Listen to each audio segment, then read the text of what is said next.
Chapter 9:19. Miracles were never bestowed by the Creator. Instead, they came from the never-withering determination and the best preparation in advance. Temporary failure was not scary. The real key was whether you were prepared for failure and tried to take advantage of it. The broken mech was instantly blasted into smithereens, turning into a black rain that filled the sky. This was not unexpected, including Su Lu in the cockpit. However, the spectators did not notice that there were actually many unnoticeable details hidden in this tragic one-sided battle. They did not notice his preparations. For example, the wide tracks had come off faster than expected. For example, the splashing of the thick armor had been more spectacular than the MXT blades. For example, when the assembled mecha had been cut in half at the waist, the faintly discernible rocket launchers had caused the upper half of the assembled mecha to topple over faster than expected. Because of the difference in speed, the scene suddenly became strange. The black MXT was like a violent woodcutter chopping down a heavy stone tree. The broken upper half of the tree seemed to have a pair of invisible legs. With a few muffled sounds, it broke away from the heavy alloy fragments that filled the sky and smashed towards the front right with a whoosh. On the right front, there were two Federation Mecha MX military mechas silently observing the battle. They watched as that half-section of the engineering mecha, weighing several dozen tons, came crashing down like a giant rock from outer space. However, they were unable to react in time, only able to watch and wait for the collision to happen. No one could react to this extremely strange move of Su Li's, except for Li Feng. The seemingly ruthless Mad Chop was, in fact, in an extremely cautious and calm state. He knew how difficult and powerful an enemy Su Lu was. He knew that this person would definitely not be so stupid as to wait for death. Instead, he would have many strange tricks up his sleeve. For example, at this moment, with the help of the rocket launcher, the assembled mech had turned its heavy upper half into a primitive catapult.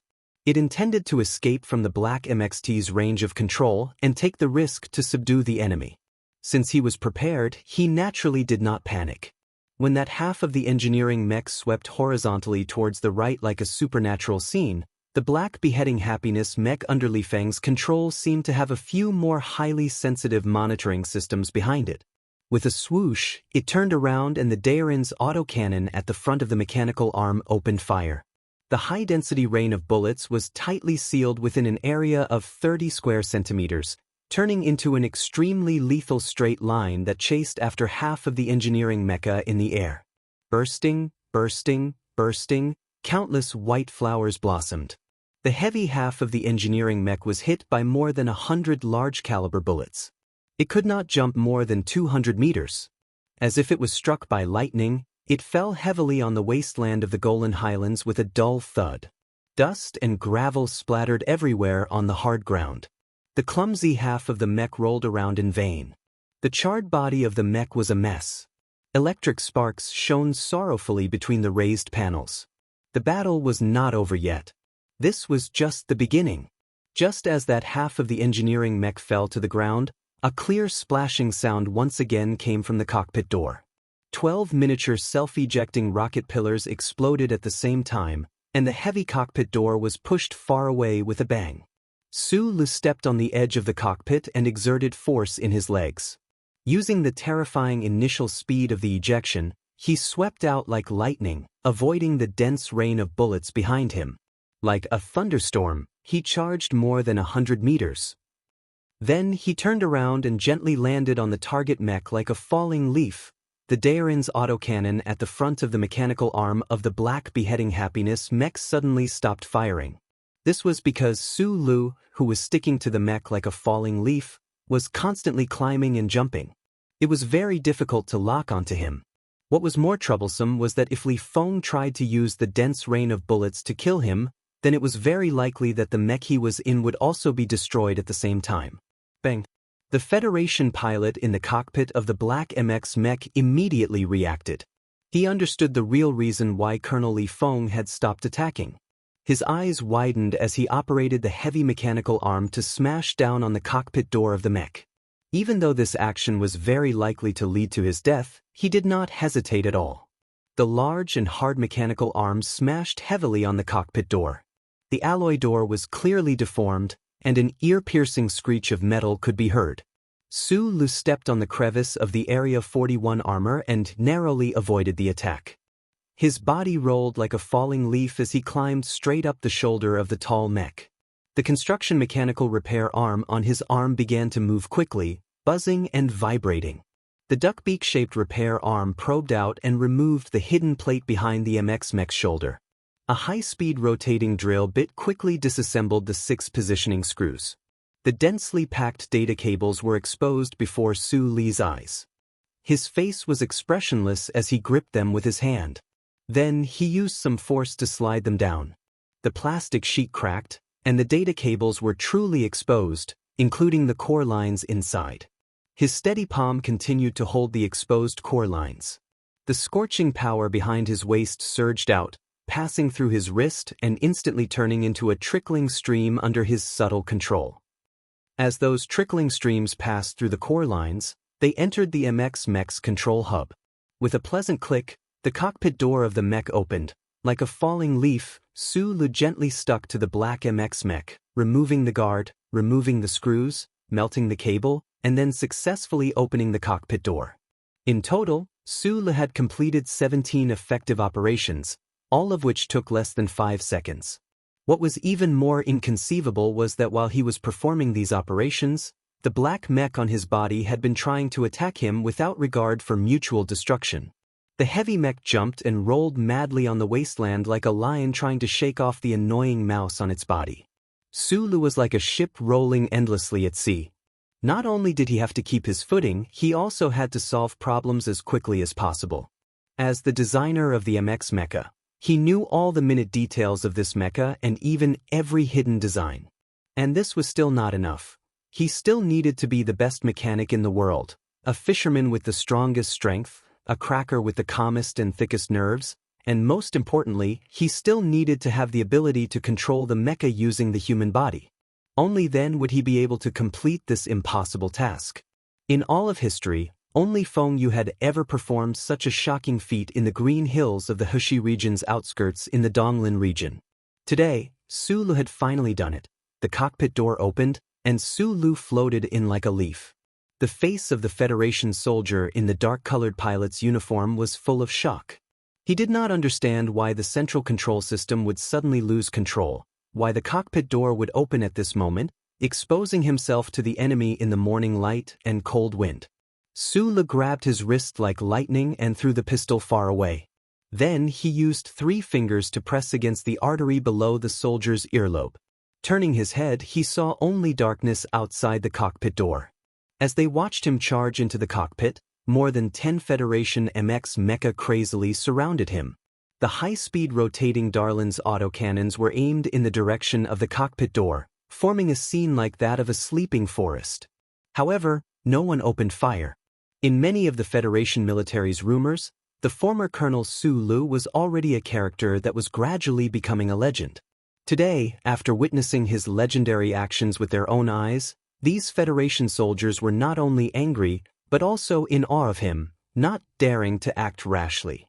The group of black mecha parted to form a path, and the heavy Jiangxi MXT mecha slowly walked over. It walked directly to the front of the captured mecha, only stopping when it was less than 10 meters away. Accompanied by the faint sound of air splashing and the clicking of the self-balancing system, the cockpit door opened once again, revealing Li Feng's emotionless face. The two met again, and the distance between them was extremely close. The situation was also very different from before. Su Lu now had an undamaged mecha and a hostage. Li Feng's left hand slowly moved away from the control stick, taking off half of the simulation system on his body. He stared coldly at the nearby Su Lu and said in an unprecedentedly serious tone, "You can't be so shameless. You're just forcing me to flip out." Su Lu slowly placed his hand on the control stick, and the black MX mecha's Darlin's autocannons turned to aim at the cockpit door. The area covered by the rain of bullets included him and the Federation officer he was holding hostage. His expression was unusually calm as he replied, "In order to survive, I can do even more shameless things. As for flipping out, you should remember very clearly. Even if it was Du Shaoqing, I wouldn't give him any chance to flip out. Hearing his reply, Li Feng suddenly laughed. His delicate eyebrows trembled, his eyes abnormally bright, but an incomparably violent aura began to emanate from him. The smile did not fade, but it was exceptionally cold. Li Feng said coldly, "He's a soldier. I gave you a chance to fight fairly, so you shouldn't have ambushed him. Do you think I'll let you go just because you have a hostage?" As his voice fell, he pushed the control stick, and the left mechanical arm of the beheading joy mecha abruptly shot out from behind. It accurately pierced through the gaps between the mecha and aimed at the meteorite-like flying ship dozens of meters away, and fired fiercely. Bursts of explosions rang out. Li Feng, under the threat, did not make any concessions. He did not even say a single word to Sulu. He simply and violently destroyed that flying ship, cutting off all of the others' escape routes. Just now, Li Feng was a colonel in the Federation who was in charge of military affairs. Now, Li Feng had officially become Madman Li. The Madman Li who was known for his ruthlessness, coldness, and strength. The terrifying Madman Li. Everyone in the Federation was afraid of Madman Li in this state, including the current deputy chairman of Xian and all the other powerful figures. This was because once Madman Li went crazy, he would not listen to reason. Other than the words of war god Li Pifu and Zhong Shouhu, he would not listen to anyone. War god Li Pifu and that fierce tiger in the West Woods had become the eternal stars in the universe. Su Le seemed to be in a truly dangerous situation, but he was still calm and unafraid. This was because he had never been afraid of his opponent.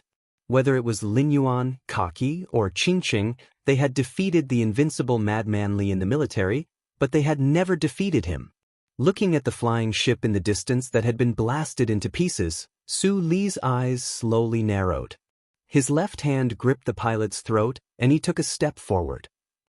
Facing the dozens of high-speed rotating Darlin's cannons, he walked to the edge of the cockpit door. He raised his left arm expressionlessly and suspended the pilot's body in midair. Then he stared into Madman Li's eyes and began to vent his anger. Chapter 920. Do you think that I will be afraid of you because you are unreasonable and violent? Madman Li, you probably forgot what kind of person I am. When there is a need, I will be even more unreasonable and violent than you, because at this moment, I am more righteous than you. You gave me a chance to fight fairly? Su Lu narrowed his eyes and looked at the Federation mecha around him. Give me your MXT, and I will fight all of you alone. Is that fair? Don't forget that I designed these mechas. Is the Federation treating me so fairly? He looked around, and his nail-like gaze finally landed on Madman Li's cold face. He licked his dry lips and frowned. If you say that I don't have the right to be fair because I am from the Empire, then what about Team 7? When I went to the front lines, there were 137 people. Do you know how many people are left after 3 years, including this planet and the retired old men? Su Li's voice became light and tired. It was even more boring than the morning breeze in a foreign land. His neurotic lips moved slightly and he said softly, 31 left. The rest are all dead. Just like those guys behind the bushes, they died mysteriously. The Golan Highlands fell into a short silence. The bushes around the mecha group trembled slightly. No one knew what had happened. Su Lu stared at Madman Li's face and suddenly raised his voice. No longer suppressing the anger that had been suppressed for days, he shouted harshly, "Did the Federation's worst troops have such a high death rate? Did Du Shaoqing send the 4 divisions to the Southwest War Zone? Did the Straits War Zone have any troops? If not, then tell me, what kind of fucking fairness is this?" Madman Li raised his eyebrows slightly and said slowly, "The people who died in Team 7 are paying the price for you. But they have no reason to." Su Lu looked at him and replied mockingly, "Whether I am from the Empire or not has nothing to do with them, just like how your father is a bastard. But I don't think you are a bastard, and I don't think you need to pay the price." Rebels? Do you really believe the words of the general in the base? Do you believe the accusations of the higher-ups in the military? No, I know you don't believe me. Group 7 was brought up by me and Lao Bai. You know how amazing they are. Xiong Linquan and the others were temporarily transferred to NTR before the war and were sent to the Southwest War Zone. They were purposely forgotten and tried to freeze to death in the enemy-occupied area. Then, they valiantly survived and beautifully completed those damned missions. What was the result? In the end, they were hunted down by the federal military as rebels when they were already in a desperate situation. You just said that I am shameless, then I would like to ask, what is this? What was going on with the Federation? How did it become such a garbage dump? Madman Li, I was once a member of this army, but I never thought that in just 3 short years, this army would become a pile of dog shit. You didn't investigate these conspiracies, didn't investigate what happened under the plateau, and instead came here to hunt down your own comrades. What kind of dog shit have you become? Su Lu stared at Madman Li's face and scolded him with the harsh and bitter tone that had disappeared for many years. He said mockingly, "After you and your father died, how could you have the face to see the old man?" Enough. Madman Li listened patiently, his eyebrows twitching from time to time. Finally, he could not help but interrupt his scolding and said slowly and coldly, "I have my eyes. I will go and see what happened. I will investigate what needs to be investigated. It is not up to you, the Crown Prince of the Empire, to lecture me, but you must die." "You have your eyes?" Su Lu slowly released his left hand so that the pale pilot could breathe some fresh air. He looked at Madman Li and said, "But the problem is that in this world most of the people in the Federation are blind." Speaking of this, he seemed to have thought of something. He took a deep breath, paused for a moment, and continued calmly, "Actually, I have never thought about whether or not to return to the Federation, and when to return to the Federation, because there is a most troublesome problem that I have never been able to solve. But now I understand that these are just excuses. Those are excuses to convince yourself to escape, because no matter how troublesome the problem is, no matter how difficult it is to solve, you have to go and solve it. You have to take the first step. If you just hide in a corner and ponder in vain, that is the most boring fantasy. I will return to the Federation and soon." It was a very calm voice, a very indifferent narration. However, when he heard Su Lu say that he would return to the Federation soon, Madman Li's eyebrows seemed to have been stimulated. He suddenly raised them and felt the murderous intent hidden in those calm words. It was extremely cold. He always remembered that 3 years ago, in that famous farewell letter, Su Lu had said, "Whether it is the government or the 7 great families, I want to see what you will turn the Federation into and what you will turn yourself into. Do not try to hurt the people I want to protect, or else one day I will turn into a burning meteorite and fall from the sky, smashing all of your palaces and power into pieces." Was the people he wanted to protect the people in the silent march, the members of Group 7 who had silently died on the front lines, or was it just those things he wanted to protect? Once Madman Li's eyebrows were raised, they could not be lowered again. He quietly looked at the small-eyed man standing on the cockpit door. He could vaguely see that stone from Dong Lin falling from the sky, dragging a long fiery tail as it smashed fiercely into the capital's special district, into Parliament Mountain, into the official residence, and into the heads of those important figures who were unwilling to see flowing fire. Madman Li slowly forced out a few cold and suppressed words from between his teeth. "The Federation's matters will be handled by the people of the Federation. What is a person of the Empire like you going to the Federation for? You can say that I am cheap, but I still think of myself as a person of the Federation. Dozens of my closest brothers died on this bastard planet. In the past, I always pretended that I didn't know, but now I can no longer continue pretending, so I can only go back." Su Lu looked at him calmly. Suddenly, the corners of his lips curled up, revealing a mouth full of neat white teeth. He said, "Go back for what? The first thing, of course, is to kill your biological father." Suddenly, he took a step back into the dim cockpit. His left hand was still cautiously and vigilantly holding the pilot's body, blocking in front of his body. His heel slowly stepped on a button somewhere. "Now, let's make things simpler. This is a personal grudge, and it doesn't involve anything else. Regarding these matters, you have your own eyes, so I will be my eyes." Su Lu raised his right hand, pointed 2 fingers at his eyes, and said, "Distinguish between black and white. Madman Li slowly tilted his neck and looked at him from the side of the frame. Half of his body was immersed in the darkness of the cockpit. After a moment of silence, he suddenly said, "Can the eyes of the dead also distinguish between black and white? After I die, I will also dig out my eyeballs and soak them in formaldehyde water to see how Pabre and your father will die." Su Lu stepped on the protruding button beside his foot and said, "And I won't die so easily." As Su Li's foot stepped on that button, the situation suddenly changed. The black MX mech began to tremble violently. Amidst the continuous popping sounds, more than a dozen precision rocket thrusters were fully activated. The powerful reaction force caused the entire cockpit to instantly separate from the body. Like a perfectly round metal shell, it whistled and shot diagonally into the sky above the wasteland. Almost at the same time, a loud roar came from the bushes hundreds of meters away that had been silent for too long. A dark-colored spaceship covered in optically adsorbent material flew diagonally under the propulsion of a powerful engine. The 10 or so Federation MX mechas were completely unable to react at all.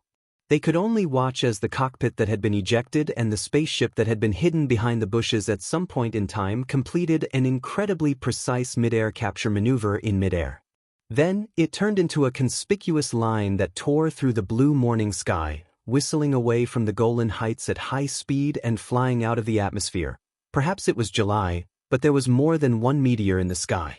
Through precise calculations and the combination of materials, Philip had sent 2 air-to-ground transfer spaceships to the Golan Heights at once.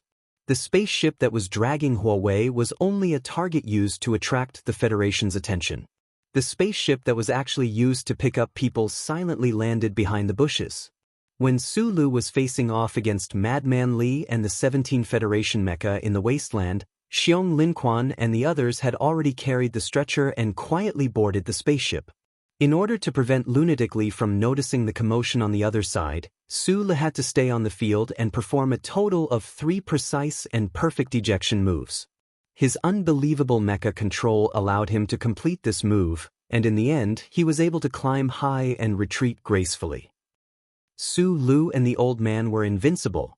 Madman Li silently looked at the spaceship that was disappearing into the horizon.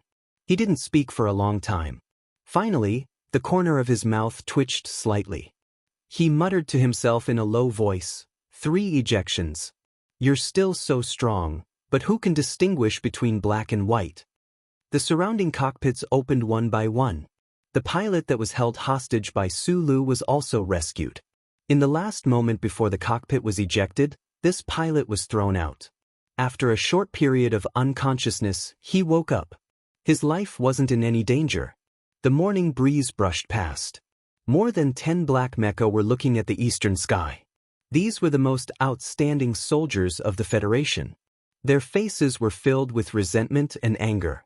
They cursed Su Li's shamelessness and cunning angrily, and then they looked at the beheading happiness mecha with complicated expressions. As members of the core mecha camp directly under Madman Li, they knew very well what kind of strength their colonel possessed. Thus, at this moment, they were somewhat puzzled and confused.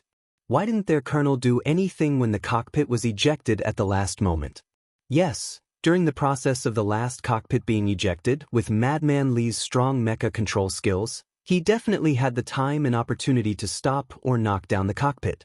However, for some unknown reason, in the end, he didn't do anything. Perhaps it was because of Su Li's last sentence. He said he wanted to go back to the Federation to kill my father. Madman Li lit a cigarette and said expressionlessly, I feel that this matter can be done.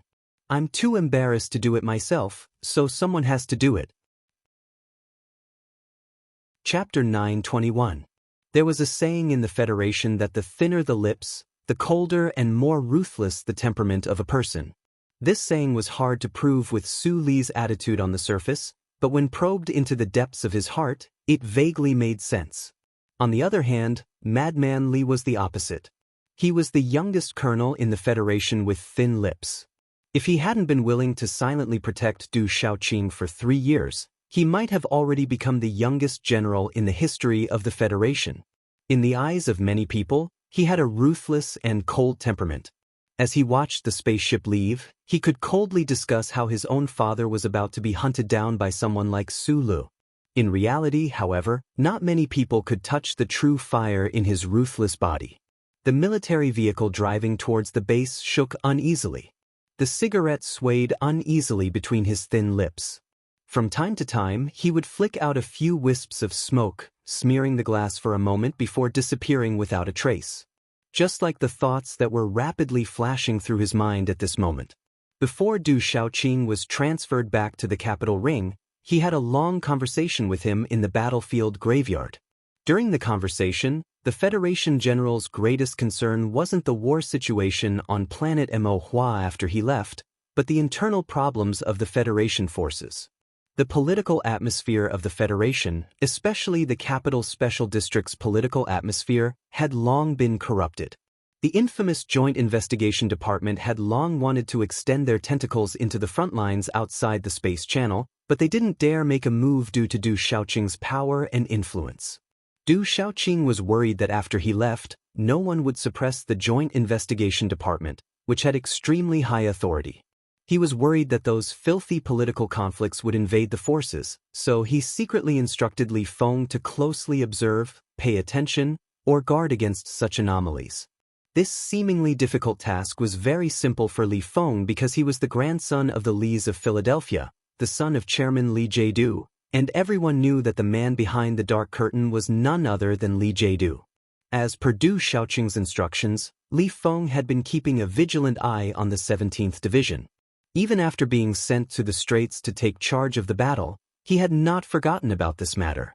When he confirmed that the new 17th Division would not be going to the front lines, and that the upper echelons of the military and the investigation department probably did not do anything, he relaxed. Then, at the end of the continuous battle, he was somewhat shocked and angry to receive news that the NTR team of the new 17th Division had defected. This was an accident. If Da Vinci had obediently accepted the investigation and not chosen to fire back, then none of the subsequent events would have happened. In a dark room in the headquarters deep in the base, General Hu Lian, the commander-in-chief of the federal military, looked at the young officer in front of him. After a moment of silence, he continued to explain, "You should be very clear about the whole process of the matter. According to the on-site investigation and testimony, the shooting incident could have been an accident, or it could have been a cold-blooded murder by Leonardo da Vinci and others." General Hu Lian was the highest-ranking officer on the front lines. He had the highest authority. Logically speaking, there was no need for him to explain these things to a colonel.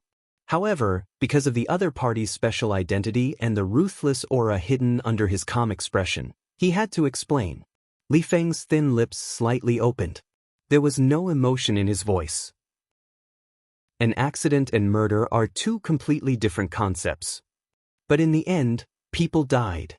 General Hu Lian looked into his eyes and rubbed his forehead. He said in a low voice, "Small Eyes Combat Team and Reconnaissance Team died. There were also people in the NTR 2nd Camp of the 17th Division, and then Leonardo da Vinci fled." Deserters and defectors are still two completely different concepts. The young officer's voice was still calm. No matter how hard the general tried to discern his true intentions, he was unable to do so. General Hu Lian's expression gradually became serious. He frowned and stared at his face. After a long silence, he said, "Everyone in the army knows the temper of the bandits in Old Seven's group. Do you remember how Magnolia cut off Dongfang's ear 3 years ago? If Xiong Linquan and the others knew about this shooting incident, how would they react? They would definitely act recklessly. I am the commander. I have to consider the entire situation on the front lines. I can't put my mind on such a small matter. I have to consider the stability of the entire army. In order to eliminate all unstable factors, in order to prevent Xiong Linquan and the others from acting recklessly, the base decided to act recklessly and pin the crime of defection on them." Li Feng slowly frowned and looked at the general behind the table. General Hu Lian was silent for a long time before he replied, "They acted together with the Crown Prince and the soldiers of the Empire. They even launched 3 attacks on the federal forces. The headquarters has sufficient evidence to prove that they have betrayed the Federation." Li Feng tightly pursed his thin lips and looked at him in silence for a long time. General Hu Lian looked at him and said sincerely, "There will be no record of our conversation today. I didn't admit to anything just now, but I must remind you that the capital ring is very chaotic right now. Mr. President and Chairman Li are under too much pressure. The front lines cannot be messed up. Little Feng, no matter what conflicts you have with Chairman Li, you are still the descendant of the Lees of Philadelphia. You should consciously protect the legitimacy of the federal forces. In my opinion, those bandits have no right to stay in the federal forces, much less the glorious 17th Division." Li Feng slowly stood up and seriously fastened the collar around his neck. He looked at the military boss behind the table and said in a deep voice, "I am indeed a member of the Lees of Philadelphia, but General, you forgot one thing. As a soldier of the Federation, my grandfather would never treat any federal forces, including the 17th Division, as his private army. If that father of mine has expressed similar intentions to you, I can only say that to this day, he probably still doesn't understand why my grandfather retired to the lakeside. I can only say that he has no right to wear this military uniform." Li Feng stood up straight in his dark military uniform. With a clap, he saluted expressionlessly like a sword about to be unsheathed. General Hu Lian looked at him and squeezed out a strained smile, saying, "You fought well in the Battle of the Straits. You should rest early. I will ask for a reward for you. The next time we meet, you should have an extra star on your shoulder. I have never needed to rely on a general's star to prove my accomplishments. My mecha's mechanical legs are already painted with countless stars." Li Feng slowly put down his right hand and said in a deep voice, "Since you insist on the legitimacy of the federal forces and insist that the 17th Division is an army of the Lees of Philadelphia and cannot tolerate any scum, then no matter the reward, please hand over the new 17th Division to me. He Lei has already been suspended. I will sign the order immediately," said Hu Lian. Li Feng walked towards the door of the office, but he suddenly stopped at the doorstep and said, "Since from now on, the new 17th Division is my unit, then I hope that Sir General will be able to transfer the 3 mechanics around our encampment away as soon as possible. With my unit being blocked in an alley, I will not be in a good mood. I will not be in a good mood. I will not let others be in a good mood."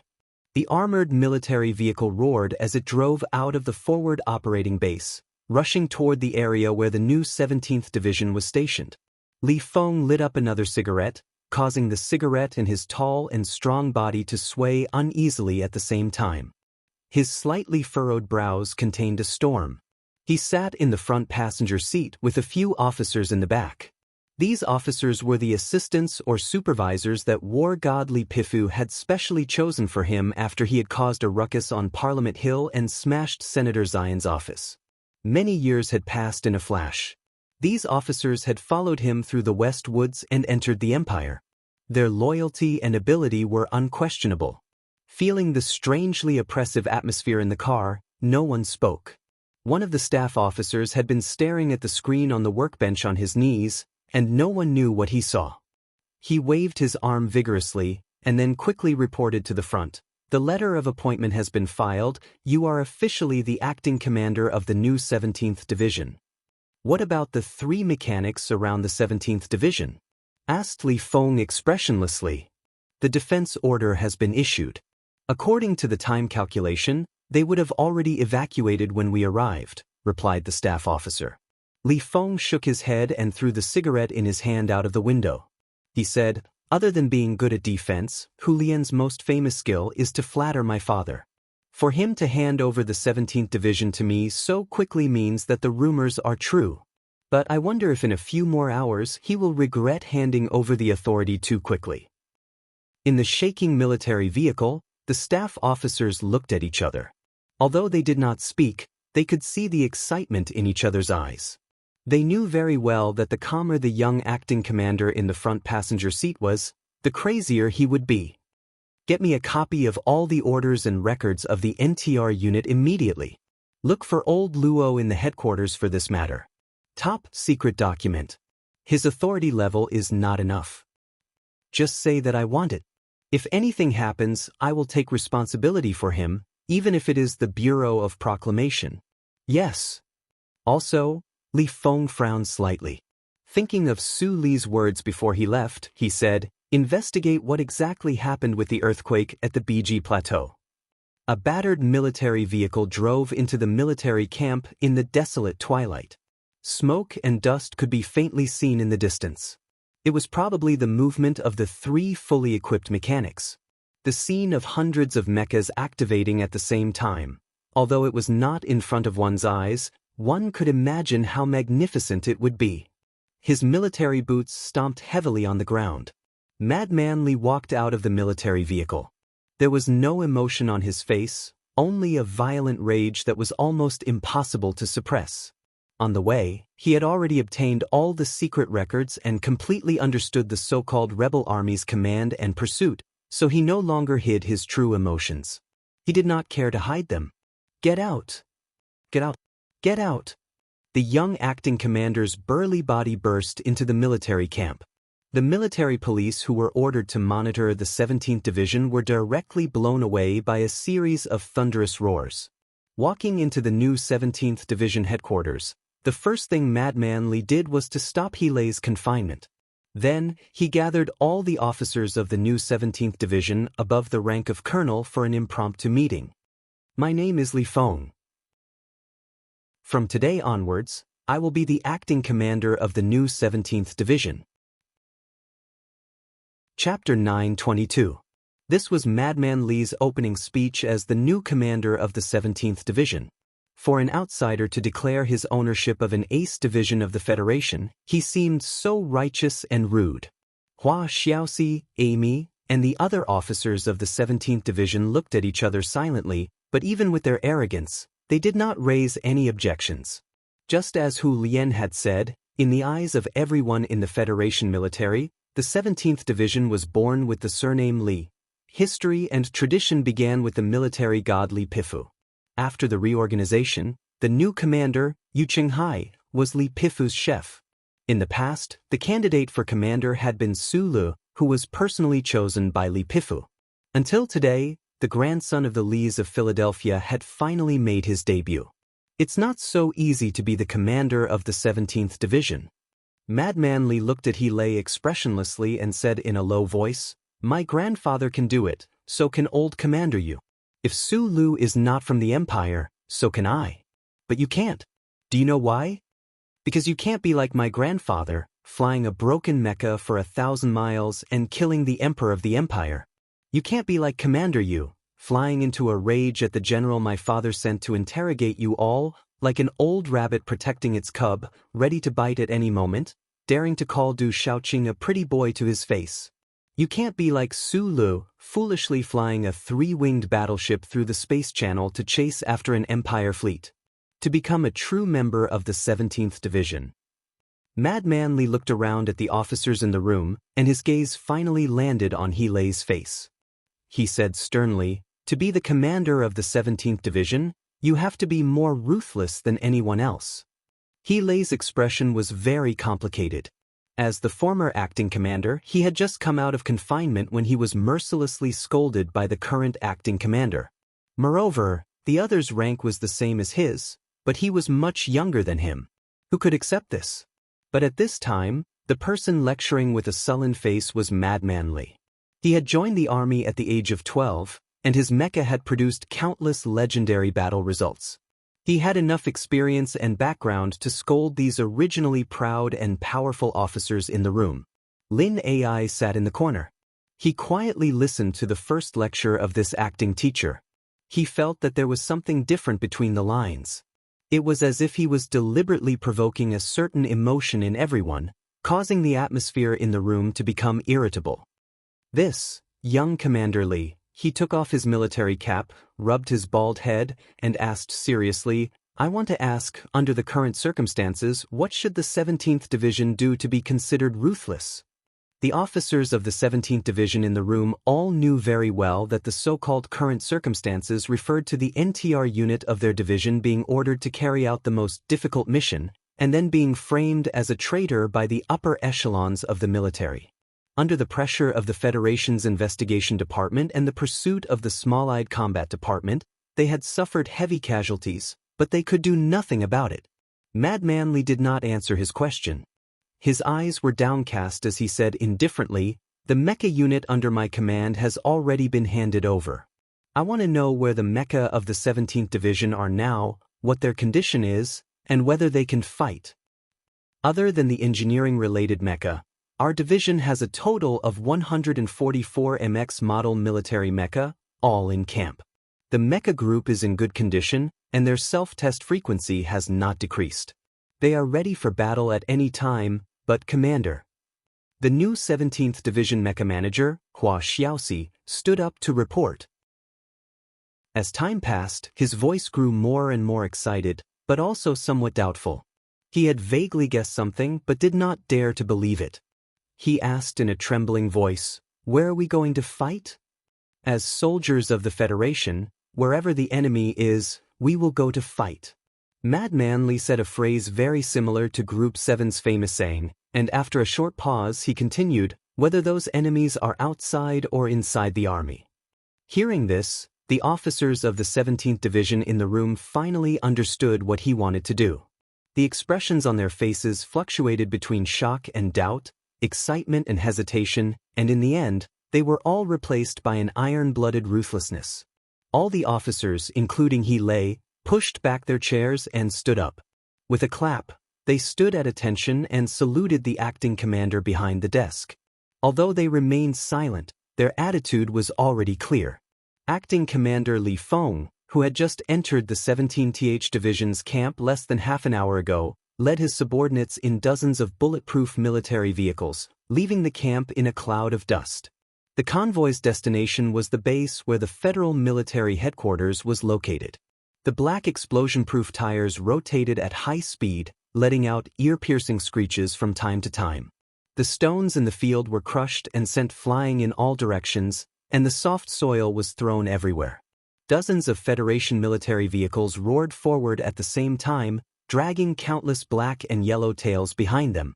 It was an exceptionally majestic sight, and the momentum was astonishing. The base war zone had been completely controlled by the Federation 3 years ago. Within an area of several thousand square kilometers, there were 17 Federation ground troops stationed, and the total number of soldiers exceeded 200,000. Although there was no need to closely monitor the rear of the base, this shocking convoy still alerted the sentries of the various troops at first notice. The reorganized Mechanic Division, the new Armored Division, the Rapid Reaction Brigade, and the various troops all tried to do something after receiving the information, but when those generals with outstanding military achievements confirmed that the convoy came from the new 17th Division base, and that Madman Li was sitting in the military vehicle at the very front, they immediately understood what the new 17th Division wanted to do. After a moment of silence, they restrained their troops and entered a strange period of silence. It was impossible for the Federation headquarters in the base to remain silent. Lieutenant General Hu Lian's forcefully suppressed cold voice rang out in the vehicle system. "Little Feng, you want to start a mutiny right after taking office? This is fucking nonsense. Go back immediately." Madman Li looked at the base lugs in the distance and replied expressionlessly, "Commander, if the 17th Division really wants to mutiny, there will be more than just a few dozen military vehicles here." Lieutenant General Hu Lian roared angrily, "A few dozen military vehicles? Don't think that you can hide from the eyes of the headquarters just because you have an old friend in the General Staff Department. The Bureau of Proclamation just sent out an emergency report, and the Federation has detected that the 17th Division's mecha have been activated and are on the way. What are you trying to do? Is there something wrong with your brain?" Madman Li's delicate eyebrows slowly furrowed.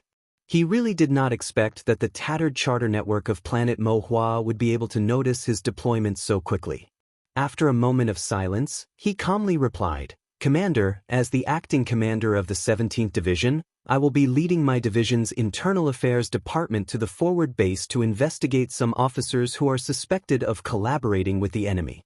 In order to prevent any resistance, I have ordered the mecha group to be activated. Please understand." Lieutenant General Hu Lian angrily rebuked, "Bullshit. What authority does a division's Internal Affairs Department have to investigate a case? Or are you saying that you, as a division commander, want to overthrow the headquarters? You misunderstand. The vehicle was shaking, but Madman Lee's face did not tremble at all. He replied in a low voice, "The front lines need stability, and the troops need stability. I don't have any thoughts about the headquarters, but since I am the commander of the 17th Division, there are some things that I need to express. Don't forget your identity. You are a soldier of the Federation, and a soldier's duty is to obey orders. If you don't withdraw immediately, I will arrest you for attempted mutiny."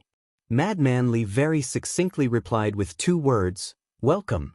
After a moment of silence on the other end of the communication system, Lieutenant General Hu Lien's somewhat tired voice rang out again. "This is the front lines. Your attitude will make the entire situation uncontrollable.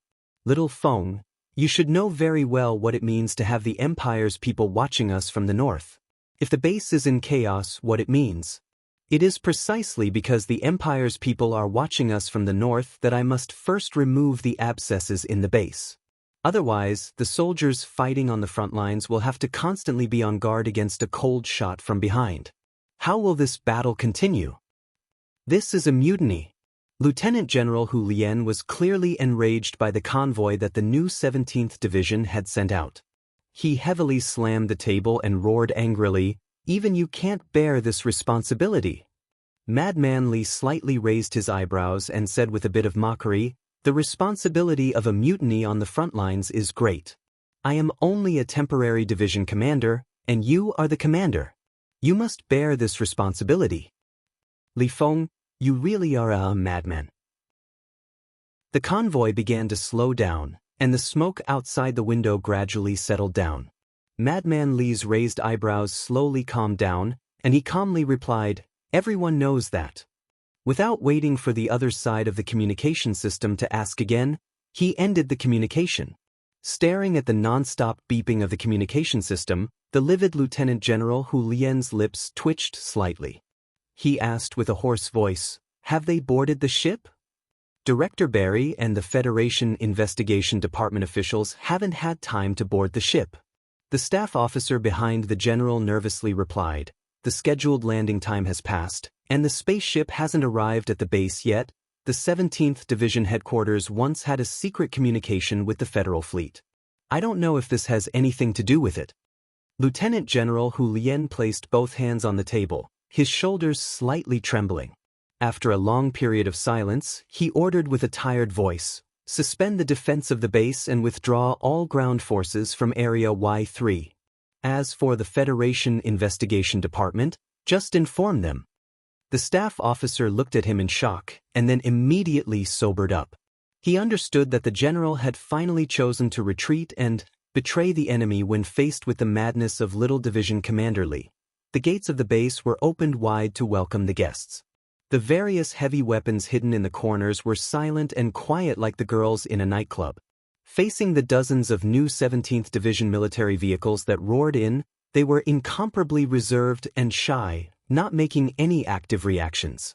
The new 17th Division fleet roared into the base, and then accompanied by the sharp screech of brakes, they surrounded Area Y3 where the Joint Investigation Department was located. More than 100 fully armed soldiers pushed open the doors and alighted, raising the guns in their hands with murderous intent. After the Joint Investigation Department received the information, under the forceful orders of the base headquarters, they prepared to leave in a somewhat sorry state. However, for some reason, the warship in charge of transport still hadn't arrived. This was their misfortune, but also their fortune. Because right now, in Area Y3, the Small Eyes Special Forces that belonged to them had already gathered. These Federation's most powerful special forces numbered no less than 300 people. The strength comparison was very good. Director Barry looked at the other side with a gloomy expression and began to prepare a lecture to seize the other side's courage. Then, he would painfully explain the situation to facilitate negotiations.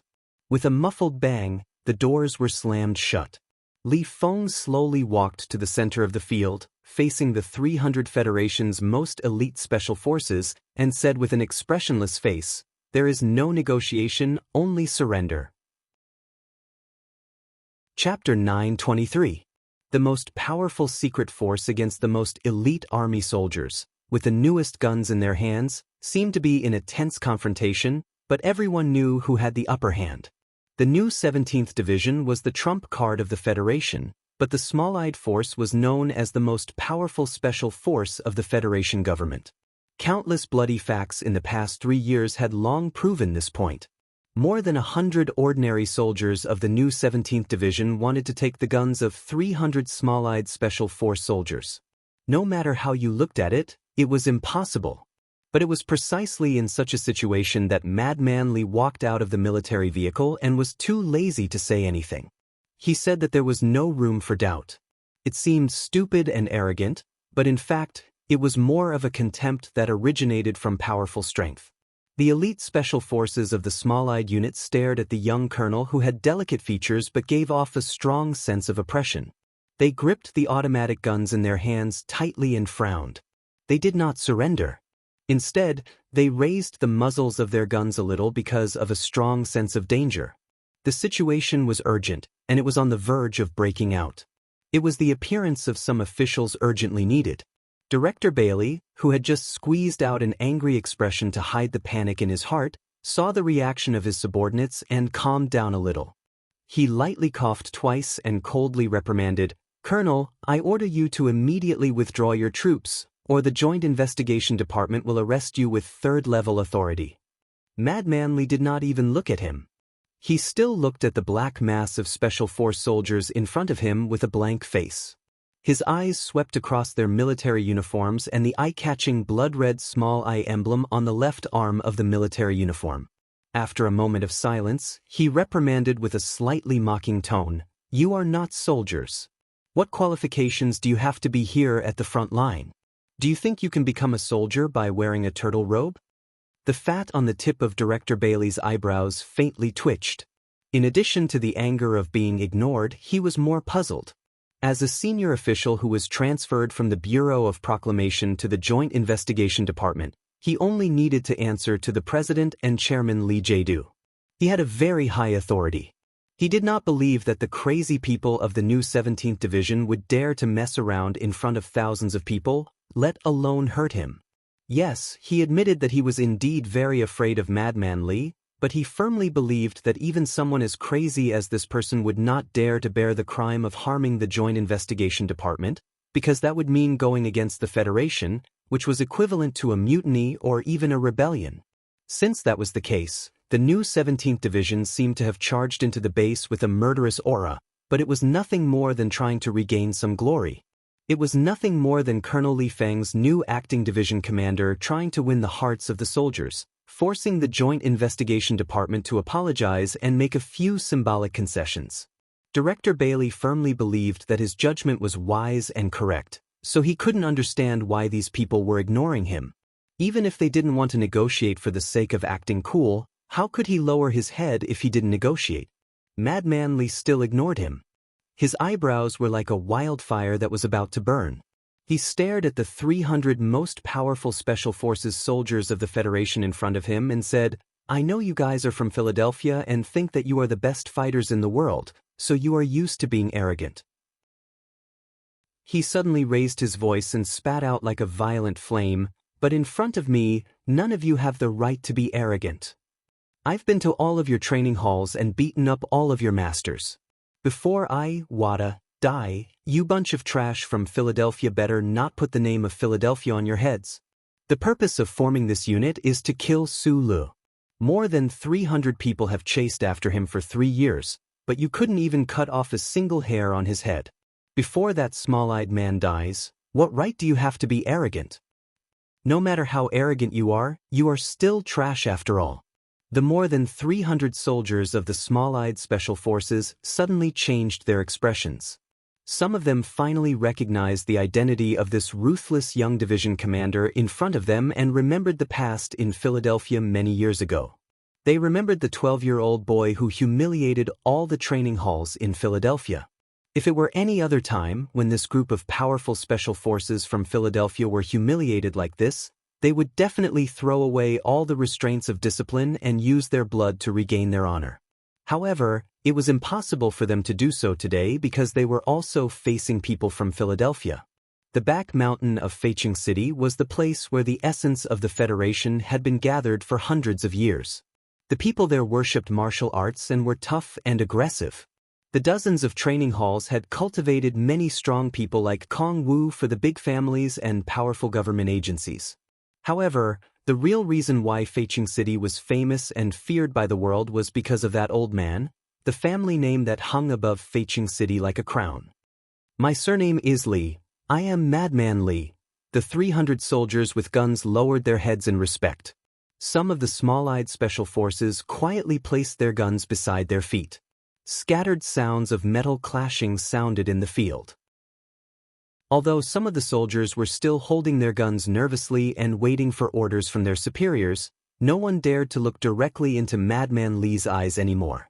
A person with empty hands was able to defeat the resistance of a group of fierce Special Forces soldiers with just his name. Other than the godlike influence of his family in Philadelphia, it was also because of his tyrannical and ruthless personality that had long become a legend. Who else could have such an intimidating presence other than him? At this moment, the heavy sound of rolling tracks suddenly sounded around the Y3 area of the base, mixed with the clear sound of hydraulic jumping. Dozens of black MX mechas solemnly entered the area and immediately took control of the situation. If the new 17th Division had shown up first to intimidate them, the small-eyed Special Forces would have had no choice but to surrender in the end. However, no one could say for sure whether or not there would be any bloodshed due to some unforeseen circumstances. Therefore, in Madman Li's plan, he had decided to show up first by himself to intimidate everyone and minimize the possibility of bloodshed. Director Bailey had been watching everything with a frown on his face. No one had paid him any attention, so he had the opportunity to analyze the situation. He accurately guessed Madman Li's thoughts, but for some reason he just couldn't relax. The new 17th Division didn't want to cause bloodshed, but why did he still feel so strange? Director Bailey couldn't understand. He watched as the new 17th Division soldiers walked into the crowd and began to disarm. He felt a strange cold wind blowing between his eyebrows and ears, and he began to smell some sort of danger. If the new 17th Division finished disarming, then the entire small-eyed Special Forces, or more accurately, the officers of the Joint Investigation Department, would no longer have any power to protect themselves.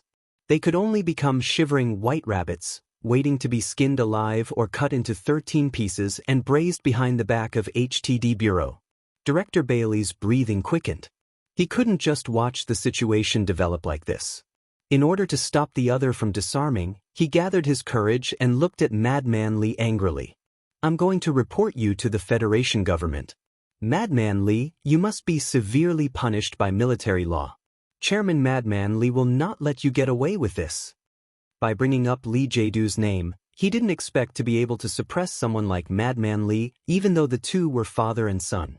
He only hoped that the soldiers of the small-eyed Special Forces would wake up and remember that Chairman Li Jiedu was this person's father. He hoped that they would regain the will to fight, even if it was just the courage to hold a gun. However, he misjudged the status of the Lis of Philadelphia. The people of Philadelphia respected and were willing to obey Chairman Li Jiedu largely because he was the only son of the war god. For them, the only ones who could truly represent the Lis of Philadelphia were the grandfather and grandson. Madman Li finally slowly turned his head to look at Director Bailey. He knew this person's fear and thoughts. In order to let his subordinates complete the disarming work, he didn't mind deigning to say a few words to this person. The complaint is invalid because this is the front line, not the Capitol Ring, and not a rotten house like Parliament Hill or the official residence. As for military law, only the soldiers can speak for themselves. He looked at Director Bailey and said expressionlessly, "It seems that you know very well what kind of land you are standing on. Then you should understand that it is more dangerous for you to stir up trouble on the front line than to play tricks behind the scenes. Behind the scenes, you frame people and extort confessions through torture. Perhaps 2 or 3 opponents will plead guilty and be framed to death because of this. But in a place like the front line, what you do will put thousands of people in danger." Madman Li's conclusion was, "So people like you should never appear on the front line in the army." There was a cold, murderous intent hidden in the calm words. Director Bailey felt his body getting colder and colder, as if there was a layer of frost between his eyebrows and eyelashes.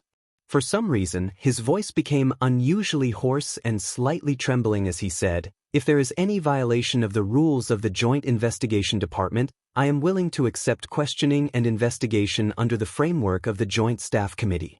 If Commander Lee agrees, I am willing to surrender to the military police headquarters and take the responsibility." The officers of the Joint Investigation Department behind him looked over in astonishment. They didn't know why the director suddenly became mentally ill and actually said that he would take responsibility. As a high-ranking department of the Federation government, any case they investigated was in accordance with the charter. What responsibility was there to talk about? Director Bailey didn't explain anything to his subordinates. He waved his hand and signaled for all the officers to leave with him. He would rather admit to framing the NTR unit of the new 17th Division than stay in front of Madman Lee for another 2 seconds. This is a very clever man. Unfortunately, he used all his cleverness to frame the dark curtain. Madman Lee silently thought as he looked at Bailey's back. He suddenly frowned and smiled somewhat strangely. He took the pistol from the staff officer beside him and inserted it into his belt. He said, "Who allowed you to leave?" Director Bailey's body stiffened and he stopped. Madman Lee said, "I said that people like you should never appear in the army and appear on the front line. I am very happy to see you accept the investigation, but I am more concerned about how to guarantee the word, forever. What in this world could be called forever? Other than time, there was only death." Young Commander Lee thought so. Chapter 924. He walked forward and took out a piece of paper from his left breast pocket. Facing the handwriting on it, he read, "Mu Fei, Liu Yuqing, Neo, Fan Yong, those who have been named will stay for investigation. The rest of the members of Small Eyes Combat Unit must leave the planet's surface in half an hour." He looked past Madman Lee's steel-like shoulder and looked at the gray sky. He nodded slightly and said, "The fleet support ship is about to land." The Joint Investigation Department had 9 names named and asked to stay. Other than Director Bailey, there were 6 senior investigation officers and 2 commanders of Small Eyes Special Forces. These people had all participated in the investigation of the NTR unit of the new 17th Division and directly planned that cold-blooded and shameless framing. The new 17th Division did not accept Director Bailey's request to turn himself in to the military police headquarters. Instead, they demanded that they stay and accept their own investigation. Some of the hidden meanings gradually became clear, and the officers of the Joint Investigation Department finally understood why Director Bailey had acted like that before. A dangerous atmosphere permeated the field, flowing slowly and seeping along the edges of the cold steel mecha and guns, as if it wanted to freeze all the heat and noise. Director Bailey's face was slightly pale. Looking at Madman Lee's face, his fingers hanging by the side of his pants trembled slightly. He was afraid, but it did not mean that everyone in the department was afraid. The Joint Investigation Department had a rare high level of authority and directly reported to the President and the Joint Chiefs of Staff. Over the years, they had wreaked havoc in the capital ring's official and judicial circles, but they had never encountered a real challenge. This was especially true for the high-ranking officers from the Bureau of Proclamation. They had long been used to standing on the highest hill and looking at the targets they were investigating. Neo, who had been named, was one of them. He had entered the Bureau of Proclamation directly after graduating from university. Other than the 3 years of contact with the normal Federation Society in the Joint Investigation Department, he had always worked in that mysterious organization. Bathing in the sacred and inviolable the glory of the Charter for too long, he had naturally formed the same sacred and inviolable concept of the Bureau of Proclamation officials. He walked past Director Bailey, looked at Madman Lee's face, and said with a smile, "I'm sorry, but I can't stay according to your request, because my personal connections are still with the Bureau of Proclamation.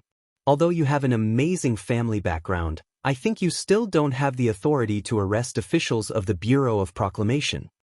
His expression was that of a smile, and he even apologized. But to say such words in such a situation, There was a sense of pride and contempt in his indifference. The mysterious and powerful Bureau of Proclamation was the cornerstone of the entire Federation. No matter how powerful the government was, no one dared to go against the wishes of this organization. Even Parliament Hill and the office of the President had to show sufficient respect to this existence. This was a deeply rooted tradition or rule of the Federation. Even the federal military had to somewhat cowardly abide by all of this. They could only watch as the technical officers stayed in the base like bosses, contemptuously commanding the reconstruction and activation of the charter network. In countless years, only a few years ago in the battleship 3320, Sulu, who had the highest authority, had acted arrogantly in front of the entire Bureau of Proclamation. Today, in Area Y3 of the base, who had the authority to intimidate the Bureau of Proclamation, in the minds of Donglin, Fengyu had educated Sulu.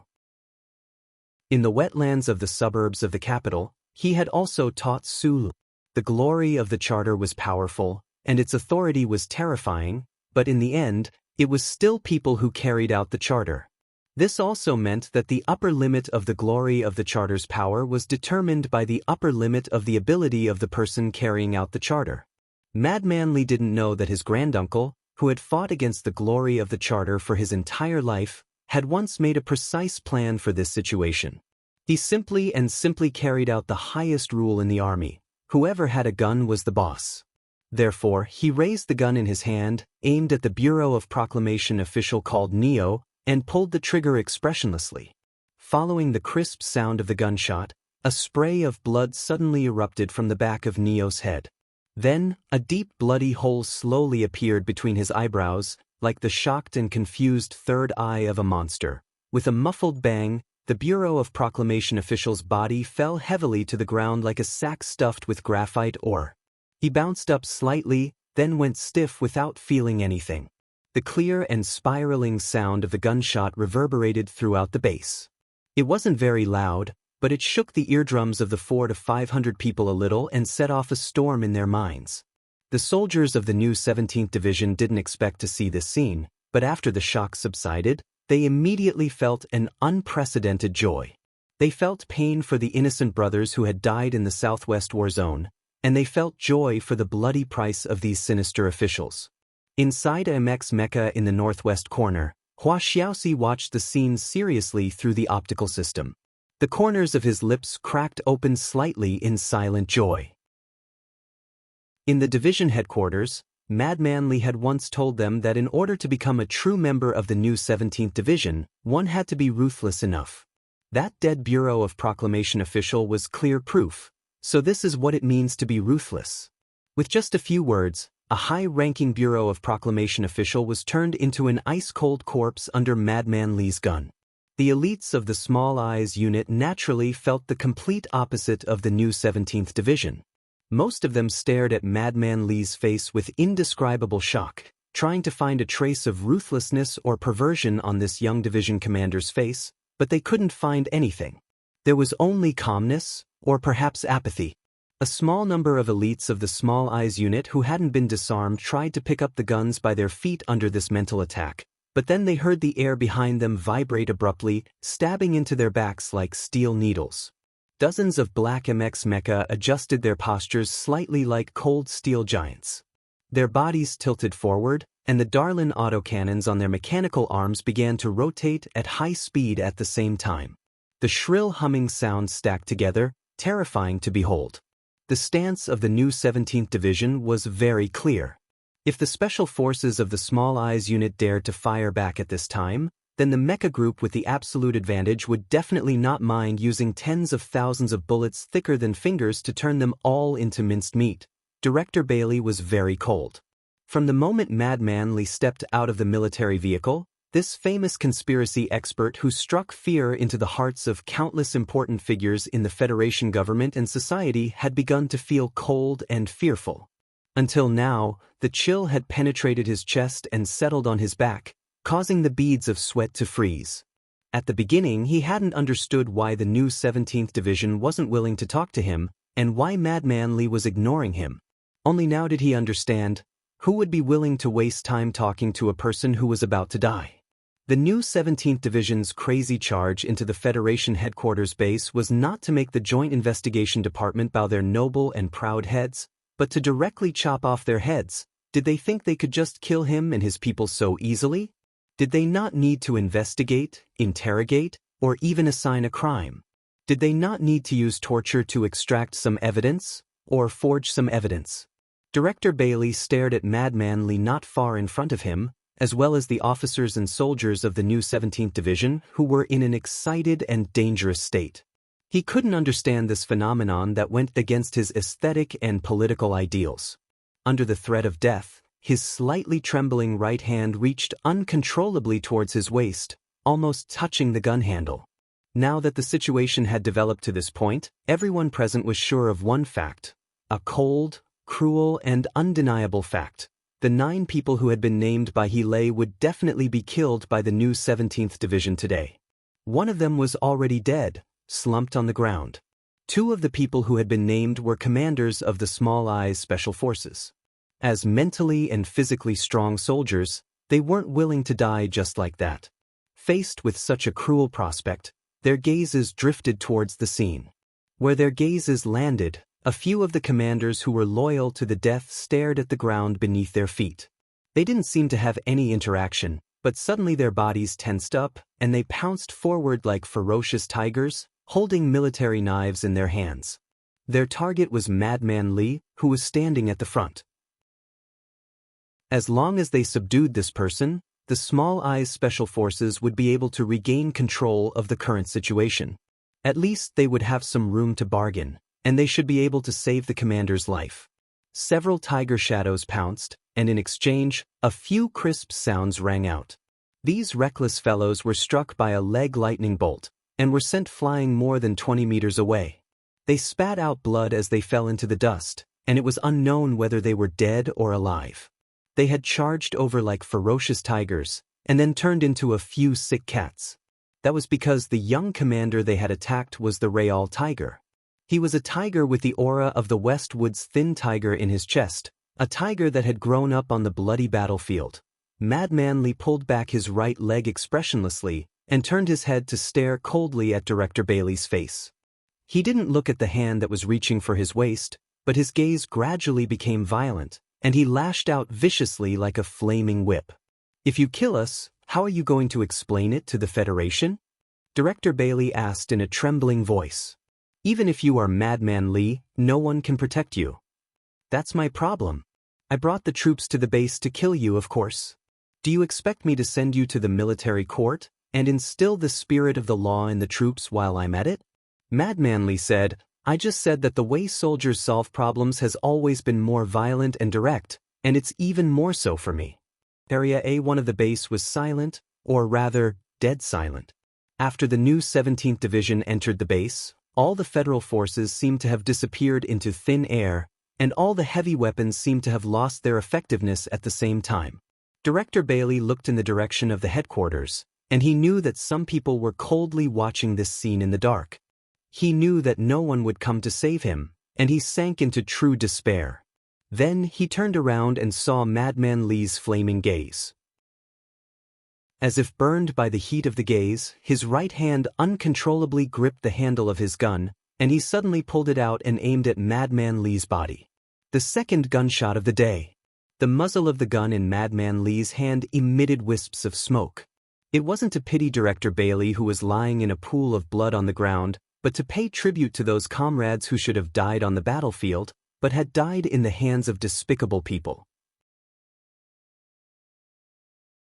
Chapter 925. Put, put, put. After the second gunshot, there was a third and fourth. They were crisp and quiet. The walls of Area Y3 of the base were covered in blood and dust. Including Director Bailey, 7 officers of the Joint Investigation Department who had framed the NTR unit of the new 10th Division had died. The 2 beady-eyed commanders who were in charge of chasing down the lone soldier and causing the deaths of 8 federal soldiers had also turned into ice-cold corpses. Madman Lee looked at the 300 small-eyed elites who were either angry, sad, or frightened. He said, "If you don't want today to turn into a massacre, then don't move. Obediently board the ship and leave."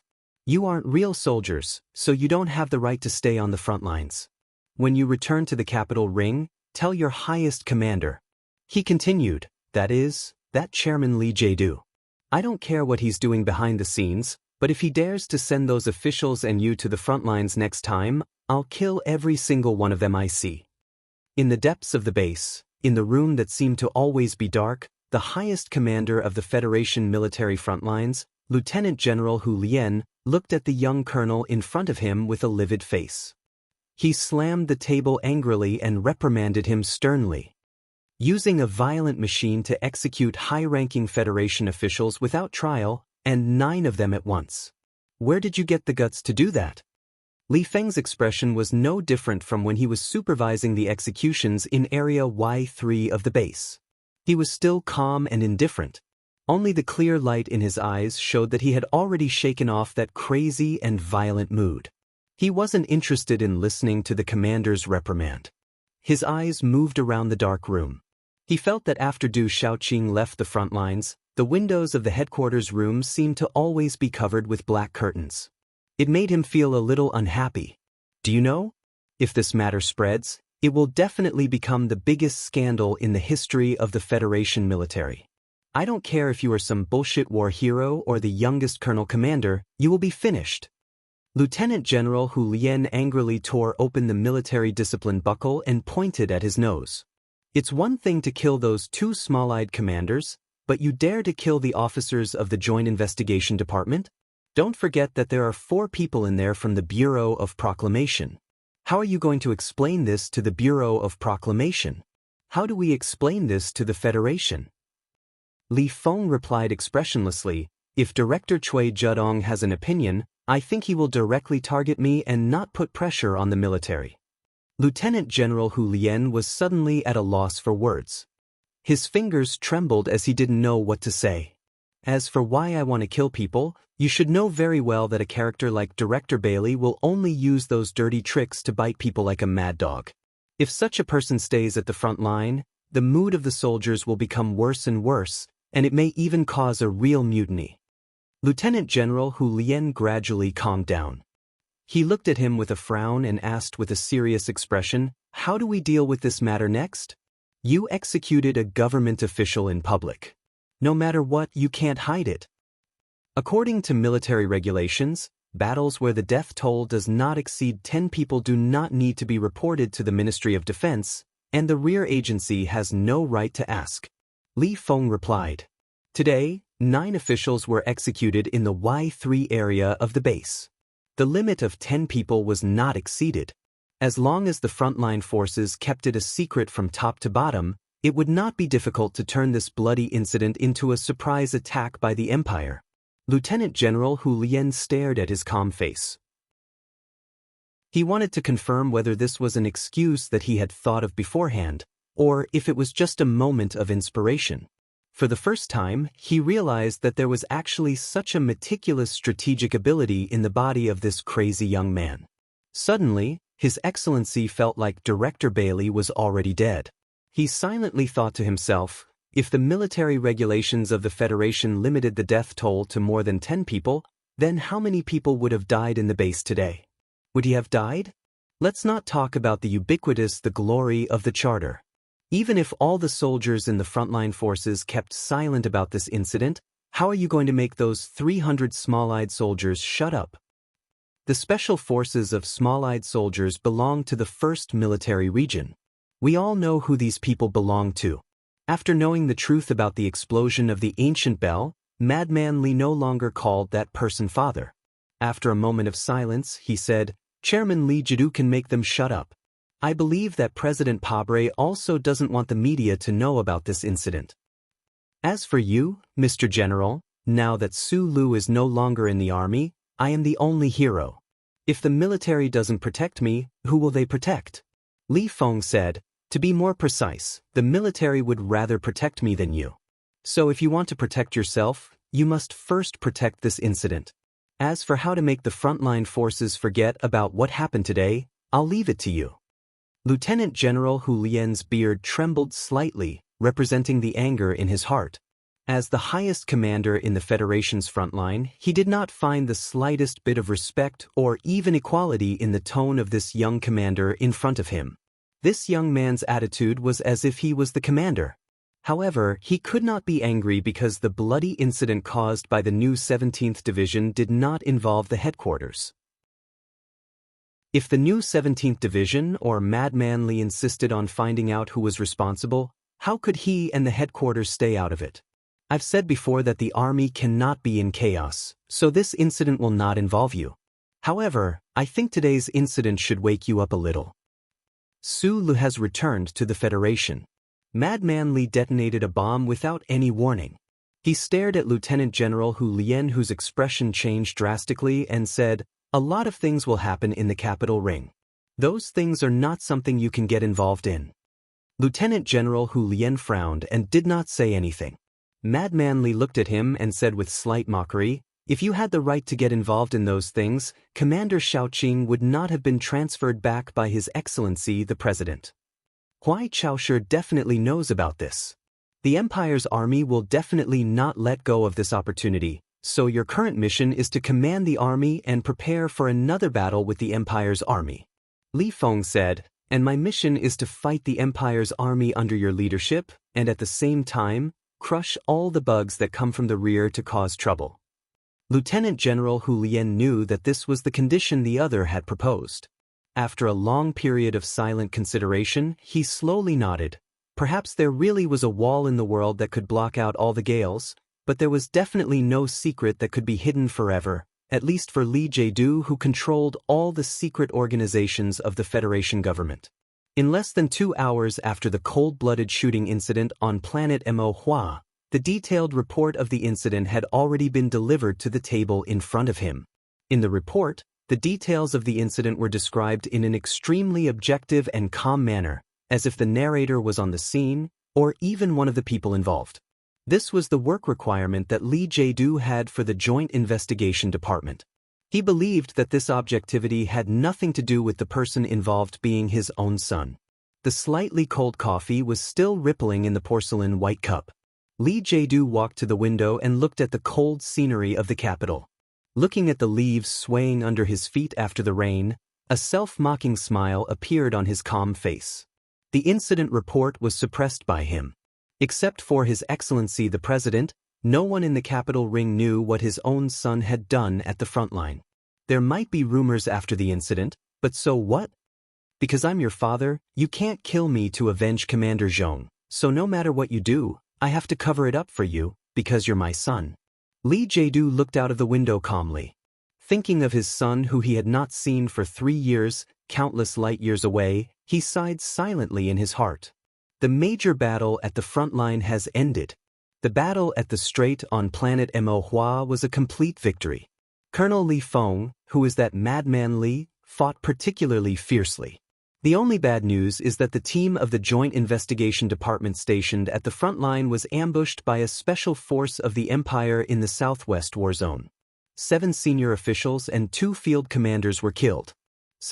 Speaking of which, these people were all my colleagues. They were too unlucky to encounter such an incident on the first time the department went to the front line. It had been more than 3 years since he was transferred from the Research Institute to the Joint Investigation Department, but Chen Yijiang still maintained that wooden look. He took a sip of coffee, looked at the 2 people across the table and said, "I heard that because of this reason, the frontline command was very dissatisfied with the Small Eyes team and drove them all back. Thank you for telling us this news. Speaking of which, you arrested me for treason, but you couldn't produce any evidence. How long are you going to lock us up? We're not allowed to contact the outside world, and we're not even allowed to read the newspapers. We can only listen to you tell us these stories every day." Sitting across the table were Chief Editor Bob and reporter Wood. Wood angrily rubbed his tangled curly hair and complained incessantly, while Chief Editor Bob was concentrating on tasting his coffee, enjoying it very much. Chen Yijiang pushed the glasses on the bridge of his nose and said slowly, "That money has corrupted the middle and lower structure of the government and the entire political environment. At this time, you still want to speak for them. I don't understand."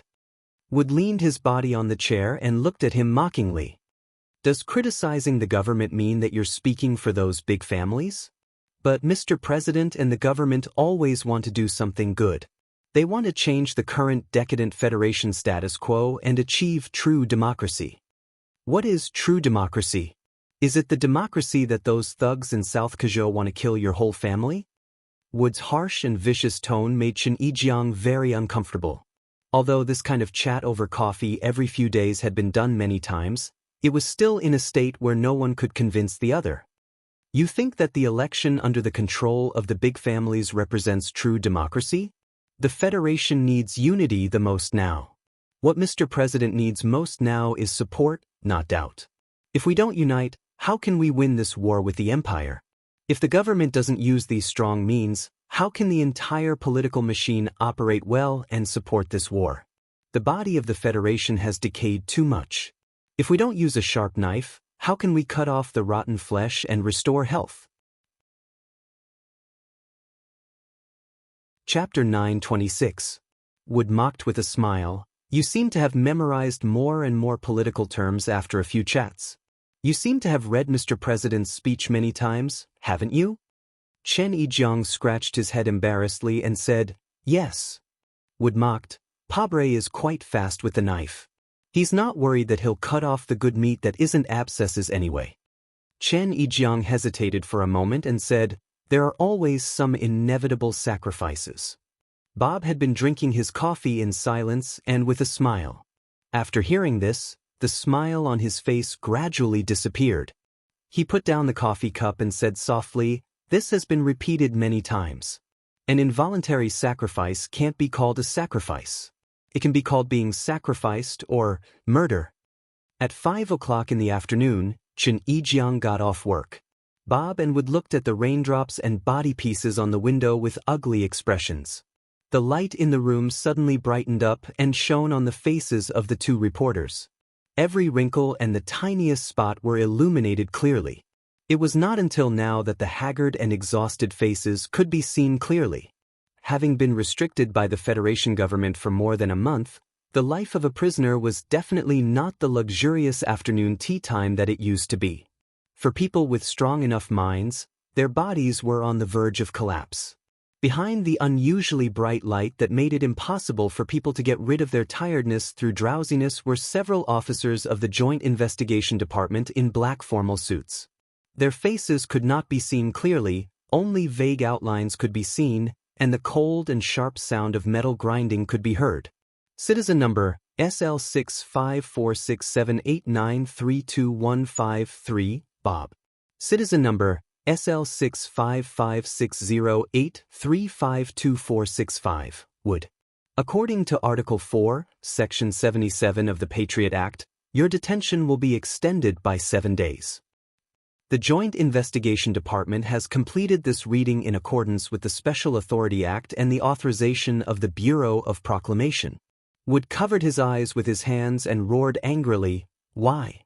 The black shadow behind the light replied without any emotion. Due to the seriousness of the suspected crime and the complexity of the investigation, the suspect is extremely uncooperative, so we need to extend the detention time to complete the investigation.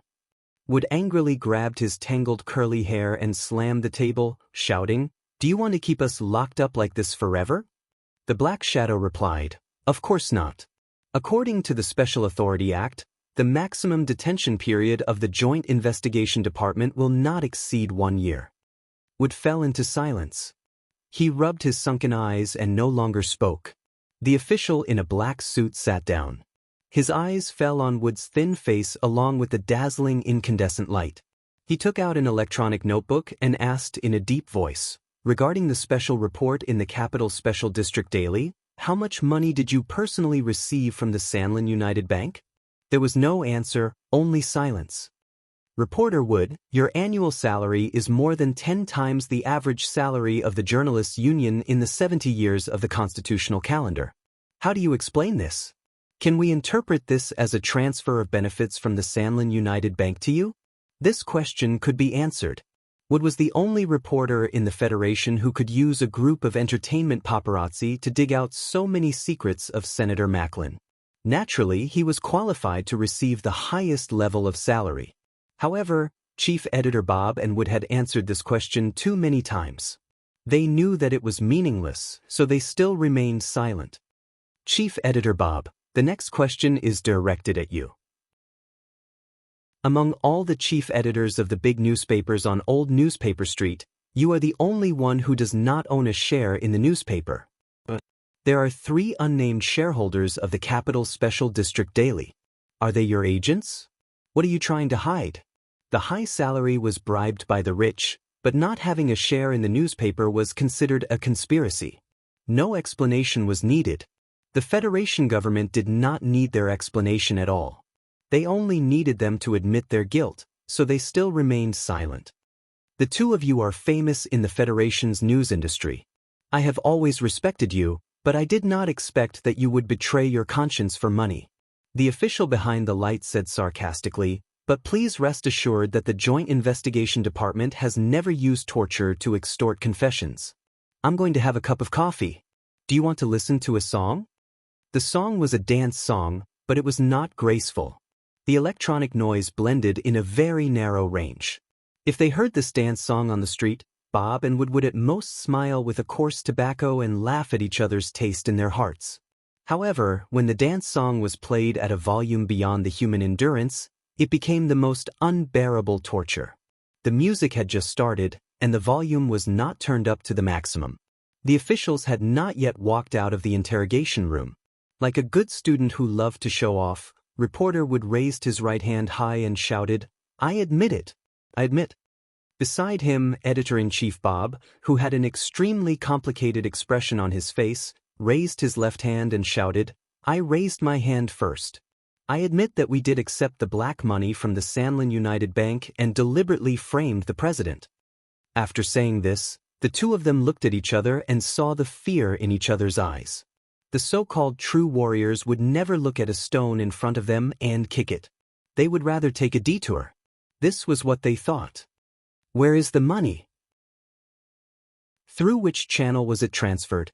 Where did you meet the people related to the Lee family? Bob looked at Wood, thinking that he was the most famous reporter in the Federation's news industry. He wrote quickly and carefully. This difficult task could only be handed to him. Wood swallowed hard and tiredly held his forehead, trying to make up a perfect story that would not be easily exposed. However, the most important problem was that the 2 of them did not accept bribes from the Sanlin United Bank at all. They did not even meet with the people of the Lee family in private. The Joint Investigation Department would investigate all the clues, and if there was nothing, it would not become a real thing. The official in black looked at the 2 of them and sneered. He walked out of the interrogation room, and the dance song, which was more terrible than the noise, became louder and louder. Bob and Wood looked at each other and confirmed that the Federation government did not want to hear too much at all. They only wanted to torture themselves. They could not help but smile bitterly. The seemingly cheerful and witty life of a prisoner was, in fact, full of endless pain. In the noise, the 2 best reporters of the Federation held their heads with pale faces and collapsed in the chair in pain. They knew that the dance song would stop in half an hour. At that time, there would not be any injuries on their bodies. Even a lawyer would not have any way to complain to the government on their behalf. A thin plastic bag covered the head. The deformed face inside opened its mouth and breathed in panic, but could only breathe the air that came out of its lungs. It became more and more turbid and lifeless. The man whose head was covered by the plastic bag struggled in pain, but there was no way to break the high-strength plastic rope tied to his limbs. There was no way to escape the control of the men around him. Only when he was about to suffocate to death was the plastic bag taken off, and then a basin of cold water poured over him. Compared to the experience of Bob and Wood, the scene that happened in the secret interrogation room of the Federation Investigation Department of a state in S1 was obviously more cruel and cold-blooded. The man who was soaked in pain coughed and gasped. Like a fish that had been fished out of a pond, he stared at the picture in front of him that he had seen countless times. He cried and said, "Yes, yes. I remember. Hiyuyu was talking to this person in the corner of the reception party for half a day." The official holding the picture smiled and patted his face. He walked to the interrogation room next door and looked at the woman behind the table who was in her 30s. There were traces of tears on her face. He said softly, "Your husband's closest colleague has admitted to that matter. Do you have anything to add?"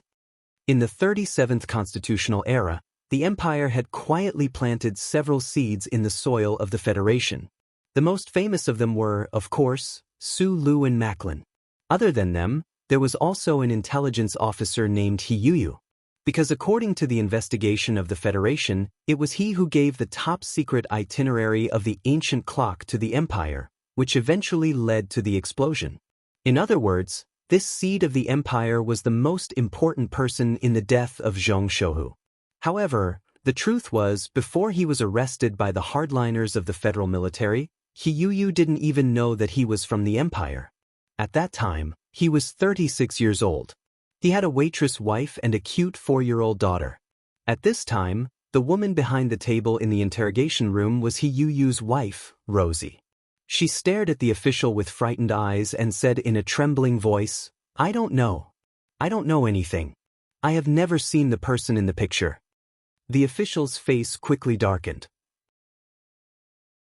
He slammed the table and shouted, "What are you trying to hide? Are you colluding with the Empire?" Rosie waved her hands in panic and said, "No, I have never seen anyone from the Empire in my life. How could I collude with someone from the Empire?" "Why?" The official said coldly, "Your husband Hiyuyu is from the Empire. How can you say that you have never seen anyone from the Empire?" Hearing that name, Rosie was very sad. She shouted in pain, "It's not like that. When I met Yuyu, he was not from the Empire, nor was he a spy. He just liked to eat my food. But he is a spy from the Empire." The official coldly and mercilessly tore apart the woman's emotions. He said, "The question now is, who exactly awakened this spy of the Empire and ordered him to do such an ugly thing? That damned newspaper said that the person was Shimin Jin. Those idiots in society actually believed this. They didn't think about it. How could the great and invincible officer of the Iron 7th Division, the trusted subordinate of General Shaoqing, collude with someone from the Empire?" The official's voice was cold and intrusive. He stared into the woman's eyes and said, "If you don't identify the real mastermind behind this, the Iron 7th Division, General Shaoqing, and even Mr. President will be humiliated because of this." Rosie didn't get any answer. She just trembled. She vaguely felt that this matter was very scary, but she didn't know what to say. Chapter 927. The official lost his patience, or rather, he could not be bothered to waste any patience on this woman who had no background and was now being looked at strangely by everyone around her. He raised his right arm and slapped her hard across the face. A crisp slap sounded. Rosie covered her red cheeks and cried painfully, "Please let me go. I really don't know anything. My daughter is still very young. She will be scared if she waits for me at home alone. Even if a little imperial brat starves to death at home, probably no neighbors will call the police, and no one will be kind enough to enter through the window to take a look." The official slowly raised his eyebrows and expressed his sympathy with a sigh. As he sighed, it was as if a picture of a sick and weak little girl lying in a damp blanket appeared. In the end, she turned into a withered corpse. The eyes of the short corpse were deeply sunken, and some unknown worm was crawling in and out of them. Rosie clearly knew that this scene was impossible, but she was still provoked to the brink of insanity by the other party's seemingly sympathetic but incomparably vicious words. Her voice trembled as she muttered, "Impossible, impossible. She can find her own food at 7 years old." A long silence to let the fear fester was a very common and effective interrogation technique. The official calmly looked at the woman who had lost control of her mind. He slowly lowered his head and whispered in her ear like a demon, "You want to see your lovely daughter? You want to go home and take care of your sick daughter? You want to make a bowl of hot food for her? You need to seriously recall if your husband, Hiyuyu, met this person a few years ago." The printed photo was placed on the table in front of Rosie. The photo was clearly taken by a surveillance camera. It was a bit blurry, but it was still possible to tell that it was from a banquet. The exact date and time were written on the bottom right corner. In the photo, A certain officer who exuded a sinister aura from head to toe was brushing shoulders with Hiyuyu, who was wearing a captain's uniform. Their heads were slightly tilted down. Perhaps it was unintentional, but it could also be interpreted as them whispering something. Rosie stared at the man in the photo, trying hard to recognize him. She noticed that although he was wearing a military uniform, there was no epaulet. I really don't know this man. Think about it carefully. The official put his arm around her trembling shoulders, smiled slightly, and gently said, "It was the autumn of the 67th year of the constitutional calendar, the inauguration banquet of the director of the 1st Military Region's electronics branch. The man who was talking to your husband was working in the branch at that time, and after the banquet, he came to your house and gave you a precious pearl necklace as your wedding gift. Do you remember?" The waitress, Rosie, could vaguely guess what the officials wanted to do. She was a kind woman, and she felt cold all over. She really did not want to follow the orders of the officials and frame a man she did not know. However, the whole night of interrogation had pushed her to the brink of a mental breakdown. Her longing for her daughter and her greatest fear made it impossible for her to say anything to object. She could only nod dumbly and mumble in a trembling voice, "There is no pearl necklace at home. This can naturally be found in your house. But, what is this man's name?" "His name is Li Xiaotong." The official silently looked at the woman neurotically repeating the name that was so unfamiliar to him just now. He knew that this matter was finally settled, and his mood suddenly relaxed. He smiled and rubbed the space between his eyebrows, and ordered his subordinates, "Arrange for the witness to take a bath, put on some light makeup, and then make a formal statement." In the eyes of many colleagues and students, Qian Chengtong was a very outstanding person. He was admitted to Yue University with the 7th highest score in Li Mingzhou's joint examination, and then he became a professional researcher. Because of his excellent grades, he was specially recruited by the principal to be an associate professor, and his future was bright. However, with the appearance of a post in Yue University's forum, his excellent reputation was covered with a thick layer of dust. Whether he was looking for information in the campus library's H section, eating in the porridge shop under the girls' dormitory in the plum garden, or even in a daze by the Rose River, he could feel the strange gazes behind him, hear the mocking comments, and even vicious curses. Because of that post that was pinned to the top, it used unquestionable evidence to expose that when he was in high school, he started receiving funding from the Xioshu Foundation. The Xioshu Foundation was a very respected large foundation in the past Federation. However, with the start of the liquidation of the 7 great families by the Federation's government, under the deliberate instigation of countless news media, everyone knew that the Xioshu Foundation was backed by the Tai family. They confirmed that this foundation waived checks, bribed outstanding people from all walks of life, and infiltrated the government, large enterprises, and even the military. It was a complete and utter conspiracy. Even Zhou Yu, whom Du Shaoqing admired greatly, was almost quarantined and investigated by the government because he received funding from the Xioshu Foundation. Moreover, Qian Chengtong was only an ordinary associate professor in Yue University. He did not know that the principal could help him deal with the investigation by the government, but he could not prevent many people in the university from treating him as a lackey of the 7 great families. Qian Chengtong had heard a lot of dirty words and seen a lot of different kinds of provocations. He had been silently enduring it alone. Occasionally, he would use his fingertips to push up the black-rimmed glasses on the bridge of his nose. He would stare blankly at the other party and then leave with his body bent. Today, after class, Associate Professor Qian Chengtong was surrounded by more than 10 agitated students. Among them, a seemingly weak male student pushed him violently against the wall and said fiercely, "Qian Chengtong, your attitude is very dishonest. Do you think that by remaining silent, you can make us forget about the filth on your body? Don't forget that you are spending the money of the 7 great families, and this money is all from the poor people at the bottom of the Federation. Your degree, your position as associate professor, and even the clothes you are wearing are all stained with blood." Qian Chengtong pushed up his glasses and stood silently against the wall. He did not say anything to defend himself, nor did he admit that he had committed any unforgivable crimes. A more gentle student advised, Professor Qian, as long as you are willing to participate in the meeting tonight, and use your personal experience to expose the dark secrets of the Xiao Shu Foundation, and tell the students who are still deceived what kind of sinister intentions those big families have, we are willing to accept you back into the right life and admit that you are an excellent lecturer. Qian Chengtong looked at the honest male student outside the crowd and recognized that he had once taught his engineering principles class. He smiled slightly to express his gratitude and trust, but still did not open his mouth to accept the request of these students. The silence angered the students, especially a female student who was staring at him stubbornly with her thin lips pursed. She excitedly reprimanded, "Qian Chengtong, don't you know what kind of bastards those big families are? They have been secretly controlling the Federation for thousands or even tens of thousands of years. They also want to control you and me, who are free. They are like demons in the night. What is the Xiao Shu Foundation funding you for? You have to tell us honestly.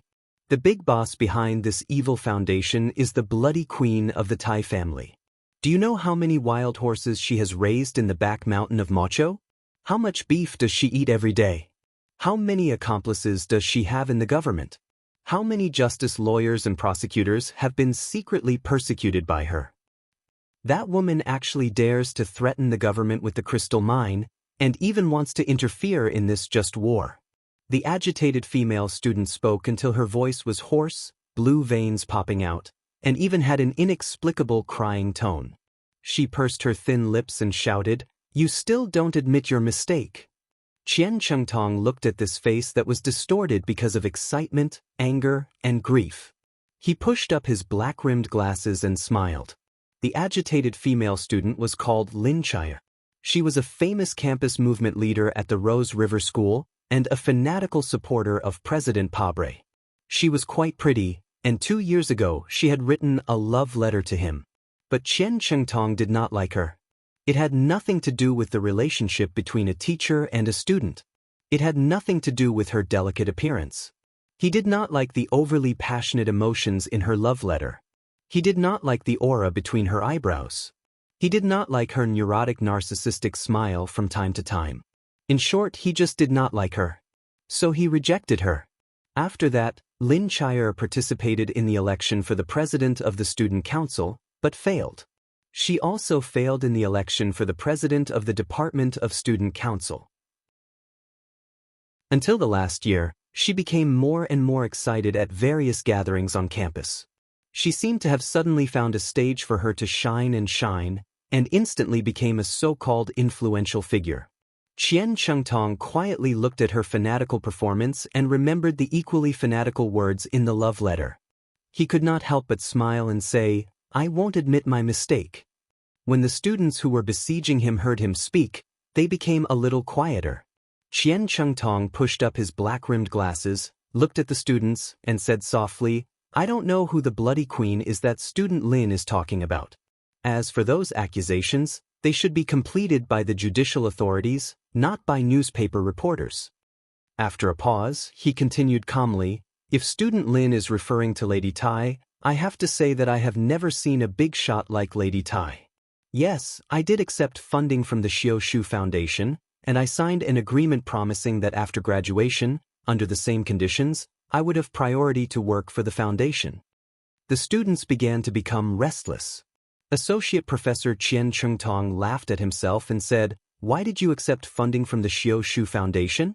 Of course, it's meaningless to say that I don't know the background of the foundation, but even if I knew that it was the foundation of the Tai family when I was in my 3rd year of high school, I would still accept it. Because I was very poor. I couldn't get into the free 1st military academy, and the 2nd and 3rd military academies were not in S1. I was so poor that I couldn't even afford the travel expenses, so I could only apply for Lihua University. The Federation's financial aid conditions for poor students in private schools are very strict.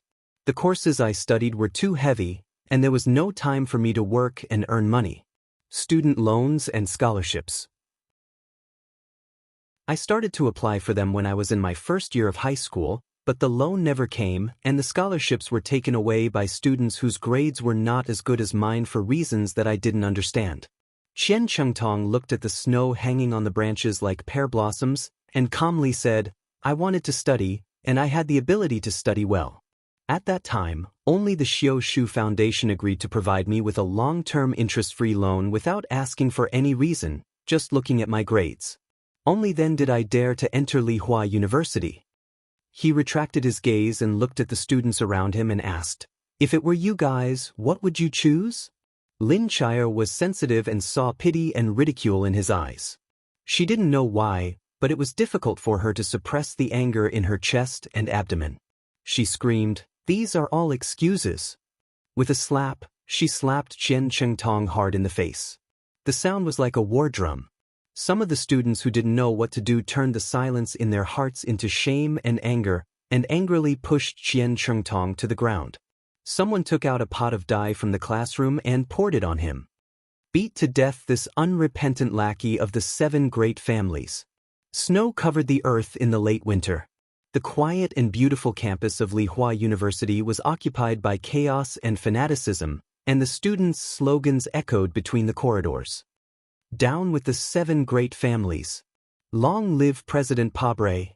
On the last day of the 75th year of the constitutional calendar, the Northern Hemisphere was shrouded in snow.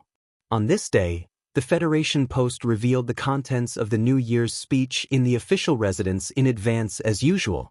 Mr. President Pabre, who had completed the 2nd year of his term of office, didn't seem to be affected by the silent march movement. He calmly, gently, and powerfully wrote an article, and once again used many parallelism sentences, successfully arousing the excitement of many Federation citizens. On this day, the silent march team led by Tai Ziyuan was forced to temporarily rest and reorganize in a gymnasium somewhere. This thin and weak young member of parliament stood in the warm office, looking at the road blocked by snow in the distance. He thought about the shocking news he had just received, and his delicate eyebrows were tightly knitted, as if he wanted to see clearly what the next year's Federation would be like.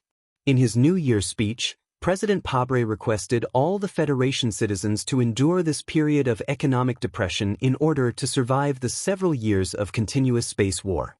He would use unprecedented efforts to reduce the government's budget.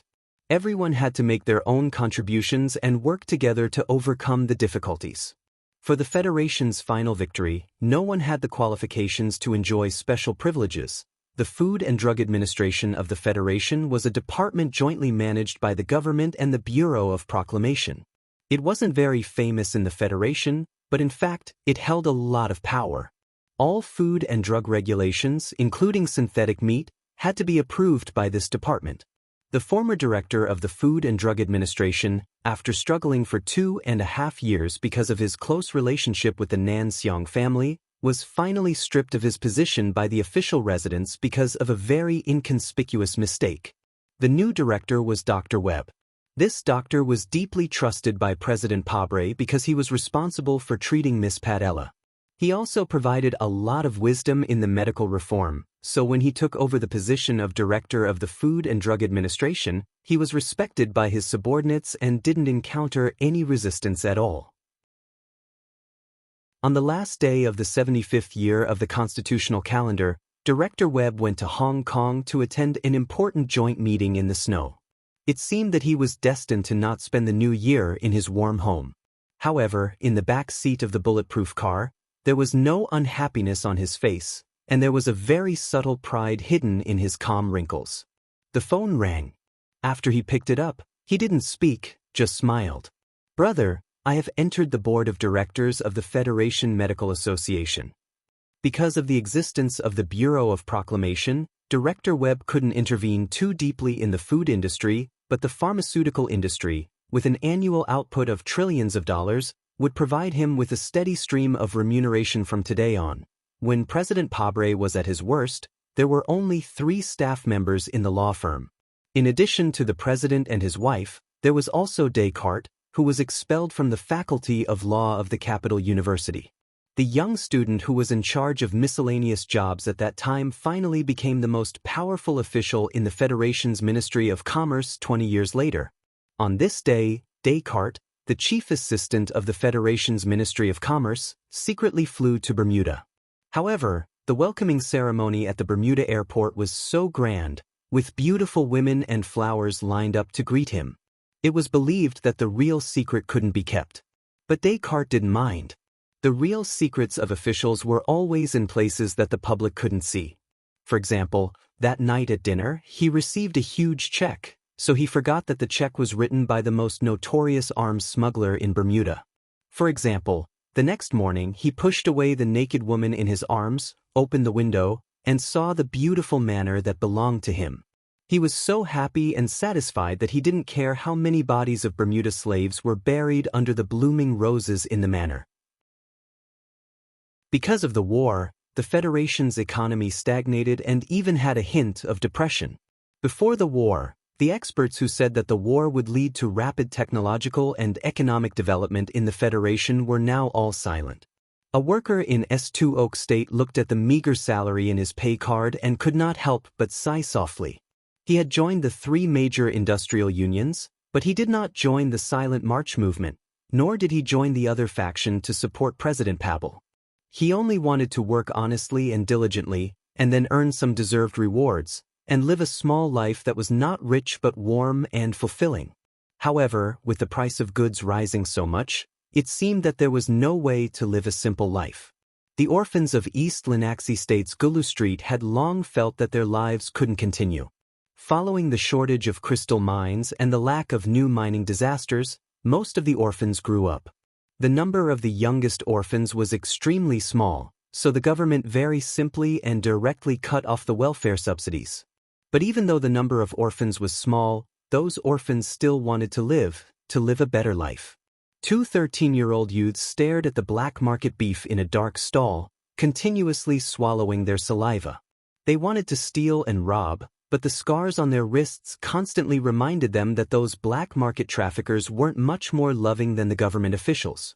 In a certain mechanical farm settlement in S3, a grizzled-haired mother looked at the expensive high-quality apples. After hesitating for a long time, she bought a few and then returned home with her body bent over. A black and white photo hung on the wall of the home.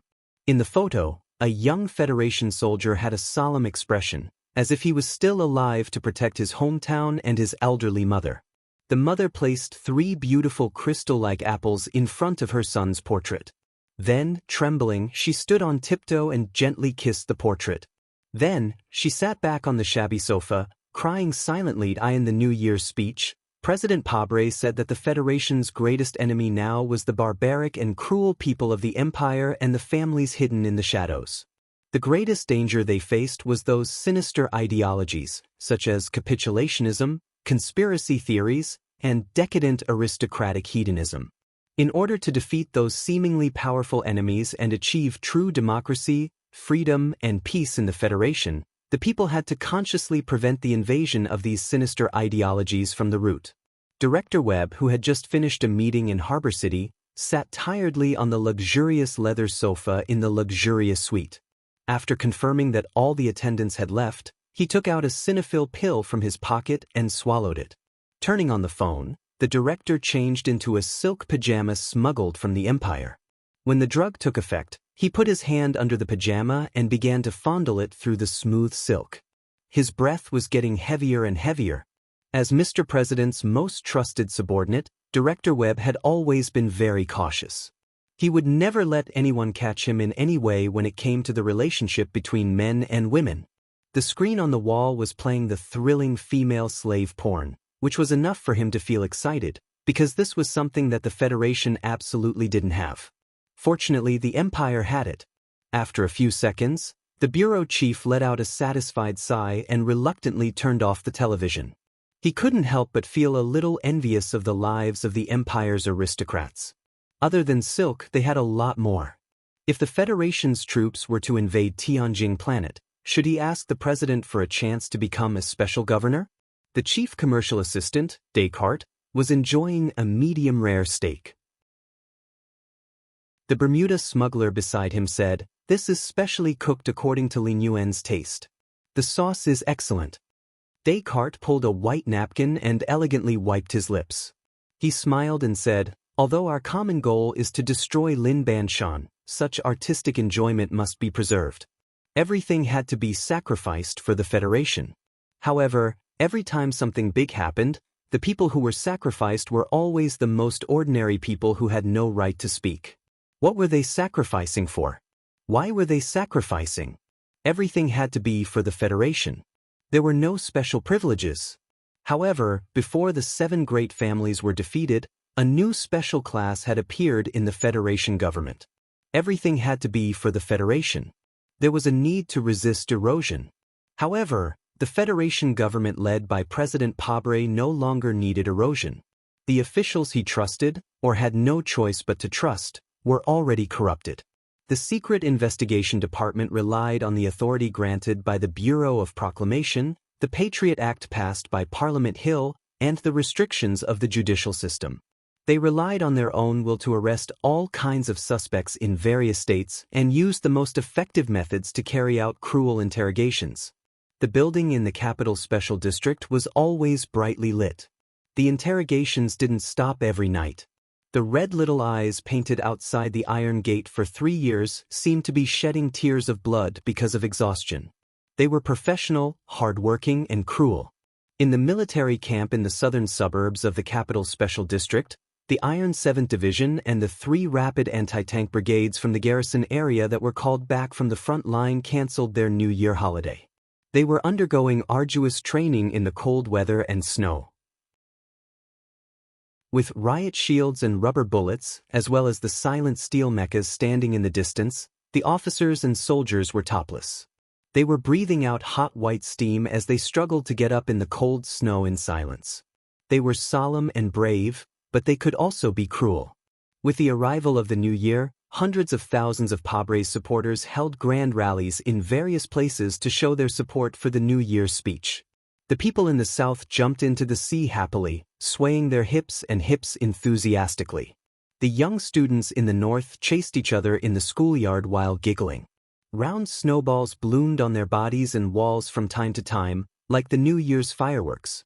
They were innocent and lovely, but they could also be cruel. This was the Pabre doctrine. This was the fast knife that Chen Yijiang respected and supported. But who was holding this knife, and where was it going to cut? Chasing that faint shadow in the name of democracy, this was today's Federation. A federation that was completely different from President Pabre's New Year's speech, which made people feel painful and anxious. Chapter 928. As a witness representing the Sanlin United Bank at this hearing, do you have anything to say about the 69 accusations? The magnificent space inside Parliament Hill was filled with a tense atmosphere. However, because of the confrontation of words and evidence, it was not cold. It was the complete opposite of the coldness of the slowly falling snow outside the building. There is no point in arguing against the accusation that was forcefully given. I represent the Sanlin United Bank to express my anger and disappointment at today's hearing. At the banquet, Li Xiaotong was dressed in a black suit. Just like 3 years ago, he still exuded a cold aura of plum blossoms in the snow. The only difference between him and 3 years ago was that there were a few more fine lines between his eyebrows. The fine lines were not because of age, but because of fatigue. When the Federation government under the leadership of Pabre started the war with the 7 families, the difference was the traditional domain of the Li family. The Financial Accounting Act, the Open Fund Act, and the related Equity Exchange Act. Under the strong push of the Parble government, many bills were passed in the Parliament Hill. Then, the government used these bills to launch a fierce attack on the Li family. As the Li family's representative company in front of the Federation, the Sanlin United Bank, which spanned across the galaxy, suffered the fiercest attack. Just because you don't argue doesn't mean that today's questioning is over. The chairman of the Financial Committee of the Federation Parliament, Senator Ning Zikai, looked coldly at Li Xiaotong and said, "For the past hundreds or even thousands of years, as the only shareholder of the Sanlin United Bank, your family has deceived the relevant regulatory authorities and used mutual funds to change their names to avoid all antitrust investigations. You are truly shameless and bold to the extreme. The Charter's careful protection of citizens' privacy is based on the rights of the vulnerable, but it is definitely not a fig leaf for you financial oligarchs. In the past, you could use the privacy regulations in the Charter Act to refuse government supervision and investigation, but now, according to the Patriot Act, you can no longer use this protection. If by the 18th of January of the 76th year of the constitutional calendar, the Sanlin United Bank still fails to provide the relevant equity distribution report, the Parliament will agree to the request of the Federation government to send the Federation's audit office to the headquarters of the Sanlin United Bank. Hearing this warning or threat, the quiet Parliament Hill suddenly became lively. Members who supported the Lee family slammed the table angrily, expressing their indignation at the abuse of power by the government. Members who supported President Pabre waved their arms excitedly, expressing their support. The Patriot Act? Li Xiaotong raised his head with a gloomy expression. He looked at the senator above and replied in a deep voice, "If my memory is correct, Mr. Bob, the senior editor of the Capital Special District Daily News, has already submitted a petition to the Supreme Court of the Federation several months ago, requesting the court to declare the bill unconstitutional. Editor Bob is currently being detained by the Federation government.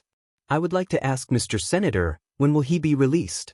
If he can't be released, the Supreme Court will not be able to proceed with the unconstitutional lawsuit, then no one knows whether the Patriot Act will stand." Li Xiaotong stared at the wrinkles on Senator Ning's face and said mockingly, "The Federation government and the Parliament are using a bill that is highly likely to be unconstitutional to investigate the Sanlin United Bank, which has supported the Federation's financial system for thousands of years.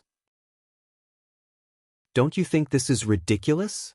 Without waiting for an answer, he turned to all the senators, raised the document in his hand, and asked sternly, "The 69th accusation states that the Sanlin United Bank provided a large amount of financial assistance to the 4th Military Region without the approval of the government, which is a serious violation of relevant regulations. What is the meaning of this? For the sake of the soldiers fighting in the front line, the Sanlin United Bank donated a large amount of money to support the troops to replace the new equipment. What's the problem?" Li Xiaotong threw away the accusation in his hand angrily. The thick high-quality fiber paper fluttered like exaggerated snowflakes on the Parliament Hill. The Parliament Hill was in chaos again. The senators who had just learned the details of the 69th accusation whispered to each other, shocked and speechless. Of course, they knew that the Li family was actually supporting the remaining forces of the Zhong family in the West Woods. However, during wartime, the Li family was in the name of donating to the military. Who could say anything? A middle-aged male senator who supported the Li family took off his shoe angrily and threw it at the podium. He cursed, "Donating to the military is a crime. What kind of bullshit logic is this? The Federation government provided a large amount of war loans to the Sanlin United Bank. Ning Zikai, are you going to accuse the Sanlin United Bank of bribing the Federation government?" Because the distance was too far, the senator's shoe didn't reach the podium. It fell halfway and almost hit the head of a female recorder. The scene was chaotic. On the podium, Ning Zikai's expression didn't change at all. He whispered a few words to the chairman of the ethics committee next to him and then gave the speaker's seat to him. The old voice of the chairman of the ethics committee sounded from the loudspeaker. It was just like the white hair on his head, pale and boring. "There's an emergency. Because it involves the Empire and is of great importance, please allow me to take up the time of this hearing. This is the latest accusation against Mr. Li Xiaotong. I would like to ask you a few questions. First, what's the relationship between you and the spy of the Empire, He Yuyu?" Li Xiaotong frowned and looked at the podium. If it wasn't for the words, "spy of the Empire," he wouldn't have remembered who He Yuyu was. He said, "I don't know him." "I knew you would answer this way." The chairman of the ethics committee looked at him and sighed. But the wife and colleagues of the spy don't seem to think so. A photo appeared on the giant screen of the Parliament Hill. Photo, pearl necklace, confession. Li Xiaotong listened silently. His eyebrows were furrowed tighter and tighter. His face was getting worse and worse. All the evidence pointed to him being related to the spy of the Empire, and that spy was the key person in the explosion of the ancient bell. Under the current situation, this was a crime that no one could bear, even if he was the 7th young master of the Li family. The hall fell into a dead silence. No one spoke for a long time. All the representatives knew that the federal government was accusing Li Xiaotong of colluding with the spies of the Imperium. It was obvious that the federal government was pointing at the Li family behind him. Such a terrible and irredeemable accusation indicated that this was a decisive battle with no way out. Even the members who supported the Li family fell into silence. The middle-aged male member who couldn't control his anger took back the shoes that the staff passed back. He silently put them back on his left foot and then tied his shoelaces for 5 or 6 minutes. What broke the silence was the ear-piercing sound of the phone ringing. The hearing on the Parliament Hill requested that all communication devices be turned off. However, Li Xiaotong didn't answer it. The ringing sound came from him. After answering the phone, he listened for a moment and then hung up. His face suddenly became extremely gloomy. It was so gloomy that it seemed like it was going to rain. Under the gaze of countless pairs of angry and complicated eyes, Li Xiaotong turned around and walked out of the Parliament Hill without hesitation. Member Ning Zikai gloomily stared at the back of the disappearing figure of the Parliament Hill. He scolded in a low voice. He has no respect for the Parliament. What a bastard! Sitting at the top of the rostrum, Vice President Shi In had been dozing off. Whether it was the hearing or Li Xiaotong's arrogant departure, he didn't seem to see it at all. Since Tai Ziyuan decided to hand over the Crystal Mine Consortium to all the people of the Federation, the back of the Parliament Hill had been strangely silent in this bleak weather. As a close political partner of Lady Tai, he naturally remained silent. Li Xiaotong walked down the long stone steps of Parliament Hill in the midst of the fluttering snowflakes. The gloomy expression on his face did not ease at all. Just as he was about to enter the car, several government officials in black formal suits blocked his way. Li Xiaotong, citizen number. You are suspected of Hiyuyu's spy case. You must come back with us for investigation. We are the Joint Investigation Department. After reading this sentence, the 3 officials indifferently stepped forward and surrounded him. Their steps were simple but extremely powerful, giving people an irresistible feeling. You actually sent 3 elites of the Small-Eyed Army to arrest me. Li Xiaotong looked at the officials expressionlessly and said, I don't know if I should be flattered or angry. If it were any other time, I wouldn't mind going with you, because the evidence you forged is really good. But not today. We are enforcing the law. Your wishes don't matter. The officials shook their heads and then raised their hands to shake off the snow in their hair. The 3 elites of the Small-Eyed Army who didn't wear military uniforms had already violently twisted Li Xiaotong's arms and were about to put handcuffs on him. Li Xiaotong didn't shake his head, but nodded. A middle-aged man in an ordinary uniform stood quietly beside the car, ready to open the door for Li Xiaotong. No matter what happened, his face was expressionless, and he didn't move at all. He didn't look dangerous at all, just like a well-trained driver. Until Li Xiaotong nodded, the middle-aged man knew that it was okay for him to do it, so he did it. His name was Brother Zheng, and he was one of the few fierce people in the world who could make Su Lu feel afraid. When he stood quietly in the corner, he was like a retro long gun that was bound by countless layers of coarse cloth. There was no luster or sharpness, and it was extremely ordinary. When he moved, the coarse cloth wrapped around the gun was broken into pieces, just like the uniform on his body that had turned into butterflies. The 3 powerful elites of the Small-Eyed Army, who didn't know what had happened, were blown away by a huge force, and fell into the snow in the distance with blood spurting out. Brother Zheng's sleeve was also broken, revealing a small but absolutely powerful pistol on his wrist, which was aimed at the official's eyebrows. He didn't observe the horrified expression on the official's face at all. He calmly opened the door and escorted Li Xiaotong to the car, and then sat in the driver's seat. The tires screeched violently, and the car disappeared in the wind and snow like smoke, disappearing in front of people's eyes. Chapter 929. Snowflakes fell one after another. The officer of the Joint Investigation Division looked at the spot where the car had been in shock and couldn't say anything for a long time. His eyes were full of fear of being pointed at by a gun, as well as some shame. When all these emotions turned into anger, he gritted his teeth and cursed, "This is the capital, where can you escape to?" He took out his phone and was about to report to his superiors to activate the Federation government's terrifying system power to start hunting down Li Xiaotong and that scary middle-aged man, but the phone rang first. His direct superior's voice was still calm and cold, but there was a hint of joy that couldn't be hidden. Don't hunt down Li Xiaotong for the time being, because the Li family will be finished soon. The Li family's car was speeding on the highway out of the city. The crazy spinning wheels crushed the snow and rolled up white hurricanes. In the back seat, Li Xiaotong painfully covered his forehead. Thinking about the news on the phone just now, his eyebrows couldn't help but tremble quickly. The old man who had worn the black round hat all his life was about to leave this world. At this moment, what he was thinking about was not whether he should compete with Li Shuzhu for the right of inheritance. Instead, he was worried about how the Li family could survive in this war without the guidance of the old man's wisdom. Behind the highway out of the capital, a convoy of government vehicles was moving slowly. In the bulletproof vehicles in front and behind, the Special Task Force agents were vigilantly looking around. In several dark green military vehicles in front and behind the presidential car, dozens of fully armed elite scouts of the Iron 7th Division were ready to attack at any time.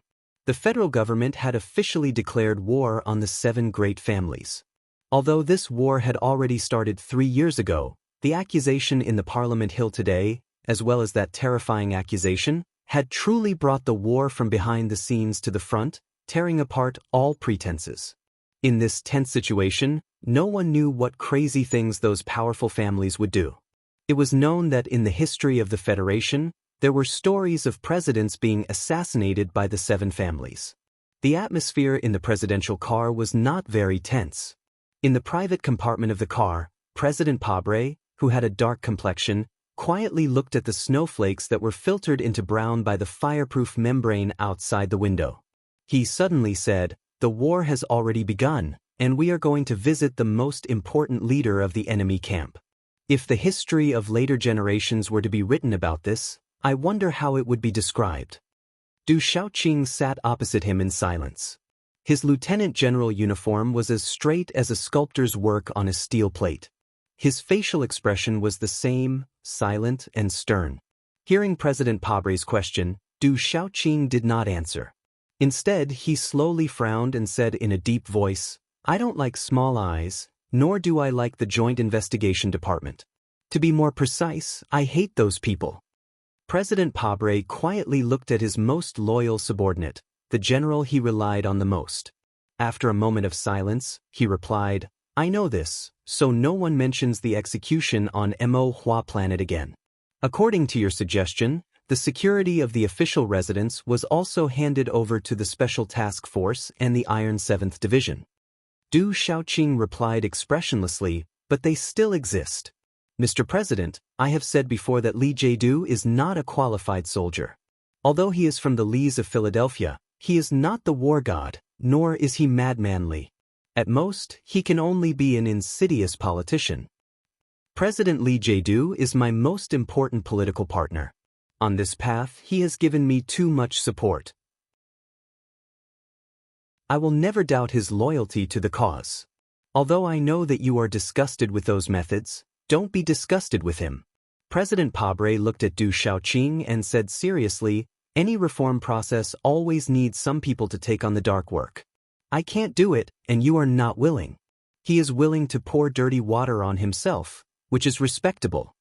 Du Shaoqing replied coldly, "I am a soldier. I don't know anything about government affairs, but when I look back at the Capitol ring this time, I see a lot of problems." He raised his head and looked directly into Mr. President's eyes, saying without reservation, "The current Federation government is full of shady deals and a bunch of incompetent trash. I feel that you should be vigilant and change." President Pabre had known Du Shaoqing for many years. If Li Jiedu was his most important political partner, then Du Shaoqing was his last trump card. He knew this soldier's iron-blooded character and his unparalleled loyalty, so he was not angry. Instead, his eyes revealed a look of admiration. No one can be used. This is the Federation government's biggest problem right now.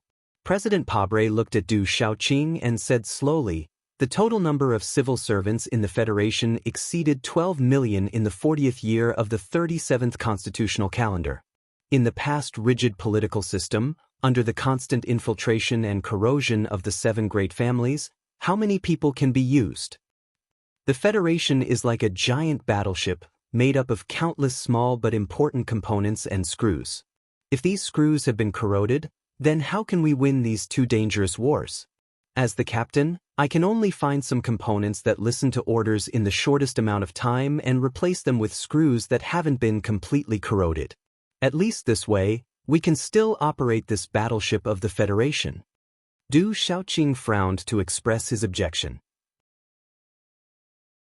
Even if those officials are extremely corrupt and repulsive? Even if they are people like the governor of South Dakota? Even those who dare to embezzle military supplies? Mr. President, please allow me to be blunt. Such officials are not of any help to your cause. President Pabre looked at him calmly and asked, Shaoqing, with your talent, no matter what kind of Federation government you are under, you can become the most dazzling general in the universe. Commander Zhong suppressed you for 10 years, but he could only delay the arrival of this time. Then tell me, why are you willing to follow me on this dangerous path, even to the extent of giving up your principles in life, and willing to let those schemes stain your military uniform? Du Shaoqing placed his hands on his knees, sitting in an extremely standard posture. After a long silence, he replied in a deep voice, because I respect and agree with your ideals. Pabre looked at him and smiled. As the Federation's president, I once had the unquestionable love and respect of all Federation citizens. I once had the absolute support of that lady in the back of Macho's mountain. I had the loyalty of the army, and I had human elites like you. What can a president like this do? A president like this can lead the Federation to victory in this space war and obtain a glorious victory. He can make some minor improvements that will make the people grateful for hundreds of years. He can also maintain a good cooperative relationship with the 7 great families. After his term ends, he can enjoy a good and respectable retirement. If this story had continued to develop like this, I could have become the most successful president in the history of the Federation and also the most relaxed president. All of this will be recorded in the history books of the Federation. There might even be an imitation bronze statue of me in Charter Square. There was silence in the carriage. Du Shaoqing vaguely understood the president's meaning. His posture became more and more upright, like a big tree protecting the green hills.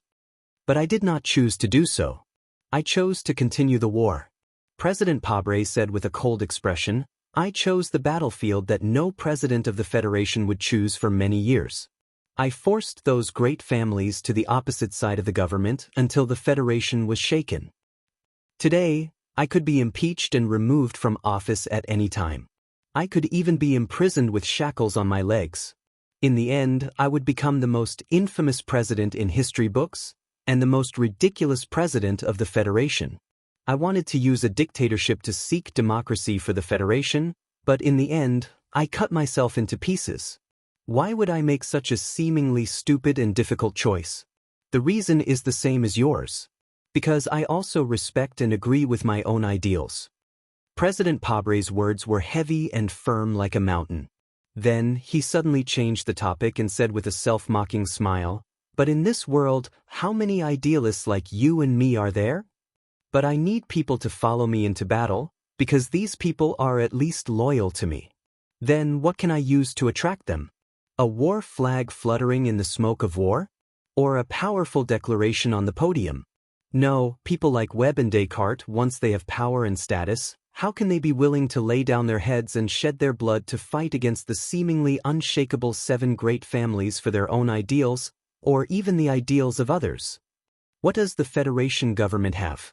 I can only use the vanity that comes with the official position, the sense of achievement that comes with power, and the monetary benefits that come with corruption to attract them and encourage them. For this reason, I can even open my eyes and watch as the vermin corrodes the logistics of the army without paying it any mind. President Pabre looked at Du Shaoqing with a solemn expression and said, the hidden strength of those great families is too great. We have to unite all the forces that can be united in order to find a chance of victory. Replacing the old with a rotten new generation of privileged stratum with the old generation of privileged stratum seems sinister and mocking, but you must remember that compared to their predecessors, the officials of the Federation government system have the greatest congenital flaw. They do not have the support of the 7 great families. They are nothing more than rootless duckweeds. After a storm, they will disappear into the greasy pond. President Pabre calmly said, "Xiaoqing, I promise you that as long as we can obtain complete victory in these 2 wars, no, in the war with the 7 great families, the Federation will immediately welcome a storm. When the time comes, the streets will be clean." Du Xiaoqing was silent for a moment, and then he replied, "Mr. President, you don't need to promise me anything. I understand what you mean. This is a painful period, and I will support you as always until the entire Federation survives." This long conversation between 2 powerful men was very moving in Pabre's eyes. He admired and thought highly of Du Xiaoqing, so he needed to unreservedly reveal his thoughts to the other and obtain the other's unreserved support. However, in Feng Yu's opinion, this was just another successful speech by the shoe-polishing president. There was only one person who was listening to the speech, a very important person. Prabal had once again successfully deceived the other person, and perhaps he had also deceived himself.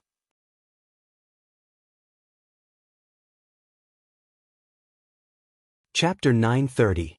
This was a mysterious manor on the outskirts of the capital. The manor occupied a large area, and the silhouettes of several snow-covered hills could be faintly seen in the depths. Not many people knew who the mysterious owner of the manor was, because there were no words or symbols left on the stone plate next to the iron gate. The fleet of black bulletproof cars and dark green military vehicles were forced to stop in front of the wordless stone plate. Apart from a middle-aged man who looked like a butler bowing respectfully, no one came to welcome them. The iron gate was tightly shut. The president of the Federation came to visit, but was stopped outside the door. This was unimaginable. No matter which region of the Federation or even Bermuda, no one dared to do such a rude thing. The door opened, and the Special Task Force agent in a black suit got out of the car with an indifferent expression. He monitored the surroundings and communicated with the system through the small white piece in his ear, trying to solve the awkward and infuriating situation. As time passed, Du Xiaoqing in the back of the car looked more and more gloomy. Although there was no emotion in his cold eyes, anyone could see that he was about to lose control of the anger in his chest. The people in the manor treated the elected president who should be respected like this, the person he respected the most. This was unacceptable. He frowned and said, "The Li family is so rude. Do they really think they can do whatever they want with money?" President Pabre's expression was very calm. He put down the teacup in his hand and looked at him with a smile. People who are about to leave this world, no matter how many sins they carry with them, should always have some privileges. Moreover, that old man is worthy of our respect to some extent. The smooth metal wheels crushed the expensive TLF material floor. Dozens of the most advanced medical equipment in the entire universe were quietly pushed away. The luxurious room suddenly became much more spacious. The curtain beside the soft bed was blown by the wind. The spacious environment made the shriveled old man on the bed look even smaller. The old man, Li Yuangong, who was the head of the Li family, coughed heavily and let his 17th wife wipe the spit on her lips in disgust. He looked at Li Xiuzhu and Li Xiaotong standing in front of the bed and said with a hoarse voice, "I shouldn't die at this time, but death can't be arranged. It's just time. You don't have to be sad, just remember my words." The age spots on Li Yuangong's face were very thick and had lost all of their luster. As he smiled, they were like little round yellow leaves floating in a pond, piled up densely. "What comforts me is that I can see the true sorrow in your eyes. It proves that I was right to choose you from so many boys to be examined. A real businessman doesn't need to pretend to be cold and heartless every day. That's Du Xiaoqing. Then what is a real businessman? What a businessman needs to do is very simple, and that is to keep an eye on all the money by your feet, under your bed, the money now, and the money in the future. This is not an inferior quality, but the greatest glory, because only money can promote the distribution and circulation of resources. Ever since the Great Calamity, What we have been doing is ensuring the circulation of human society's resources. Merchants are the foundation of modern society. Anyone who tries to stop merchants from earning money is the enemy of all mankind. That's just courting death. The sparse white hair on Li Yuangong's head drooped weakly like old willow catkins blown by the wind. Although his voice was hoarse, it was still firm and powerful. I stopped the ambitious president outside and said these words to you because I hope you understand that what merchants need the most is persistence and a strong heart. He slowly tilted his head to look at Li Xiaotong and said with pity, I told you 3 years ago that if you invest, you must persist to the end. Su Li's matter is too pitiful. You have to know that investing in an emperor is my life's greatest dream. It's a pity that this dream has not been realized until my death. Li Xiaotong knelt down to admit his mistake. Li Xiuzhu also knelt down. Li Yuangong smiled and said, You all know that the ancestors of the clan once invested in Emperor Chong. Although we may have missed an emperor, we can't miss it this time. You have to at least invest in a President Chong. The old man said with faint mockery, Although there is no challenge in investing in a president, the clan has done it too many times. But it's always better than nothing. Don't be fooled by Macho's attitude. The reason why the madam did not stand out to support her son is because she still has many cards that she has not revealed. She has the right to wait. But we do not have the right to wait. Our card is very obvious. It is money and only money. Continue to increase the support for the silent march. Give the crown prince whatever he wants. In addition, satisfy the needs of Lin Banshan and Big Stick Tian as much as possible. As for Su Lu, who announced that he will come back, although I think that this stinking rock is a sentimental person, he is still the crown prince of the empire. Let's just watch quietly. Li Yuangong calmly finished the most important instructions and then tiredly waved his hand, indicating that the 2 most important men of the next generation should leave. The room was filled with a deathly silence. The old man of Liyuan Palace, who was lying on the bed, and President Prabal, who was sitting on the round-back chair at the end of the bed, opened their eyes and looked at each other. Neither of them spoke for a long time. The war between the Federation government and the 7 great families had already begun and was about to enter a white-hot state. At this crucial moment, President Pabre had come to the Li family manor. This was a very difficult thing to imagine. Because of some very important questions, Mr. President had to come. He had to find the answer before this old man closed his eyes. Mr. President, my family and I have controlled the Federation finance for many years. Regarding this war, if you want to fight, I can fight. In fact, as long as I say a word right now, the Federation finance system will immediately collapse. The Federation government will go bankrupt this afternoon and the entire Federation will be in chaos. If anyone said these words, they would seem arrogant, stupid, and comical. But the one who said these words was Li Yuangong, so no one dared to doubt it. I know very well why you have come. The government accused the Li family of colluding with the empire. I think they don't have the guts to really put my family's little 7 into the Qingqing military prison. The old man of Li Yuangong looked at the man in the chair and said slowly, using this kind of accusation to threaten me is an ironclad decision. Before the Li family is destroyed, don't you think this kind of request is absurd? After a moment of silence, President Pabre replied, The end of a war is never a complete extermination. The government and the people only need victory, they need the truth.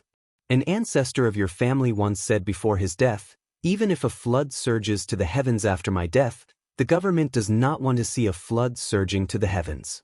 So, the government can give your family some promises in exchange for your compromise. What promises? Promise not to kill to the last, to leave behind enough funds for my descendants to eat after dividing up all the properties of the Li family? The old man said, You don't understand businessmen. You want to steal my money, which is more terrifying than taking my life. You have to know that the money is mine. It is my business that I am willing to donate it to the army, but when I am not willing, no one can take it away. Your army, you have Du Shaoqing, you can kill all the people in this manner, the Zhong family no longer has a tiger, you can even kill all the people of the 7 great families, but you are very afraid of this kind of scene. The old man looked at President Pabre and said mockingly, because in that case, the federation left by the 7 great families will only be left with ruins. Are you threatening the federation government? President Pabre asked with a smile. I am just stating the facts. Li Yuangong replied with a smile. Speaking of threats, I believe that the silence of the back mountain is what you fear the most. There was a long silence. The old man waved his hand and murmured in a low voice, let the government withdraw the accusation against Shao Qi. Even if I die, I will not let the Federation's economy collapse. But this has nothing to do with the government's clumsy methods. The old man chuckled and said in a low voice, how can you understand my love for this kind of system? How can I bear to hurt it? I also don't believe that you have the ability to force these 1,000-year-old families into a desperate situation where they have to sacrifice themselves for love. The old man slowly turned his head and looked into President Pabre's eyes. He said, in the end, the Crown Prince did very well. Although the impeachment of you on Parliament Hill did not pass the first reading, I think that day will come sooner or later. Could it be that when the time comes, you really dare to force Parliament with your army? Even if you really are so crazy, will Du Shaoqing and the military follow your craziness? Even if all of you crazy people really are crazy, don't you know that Su Lu is about to return to the Federation?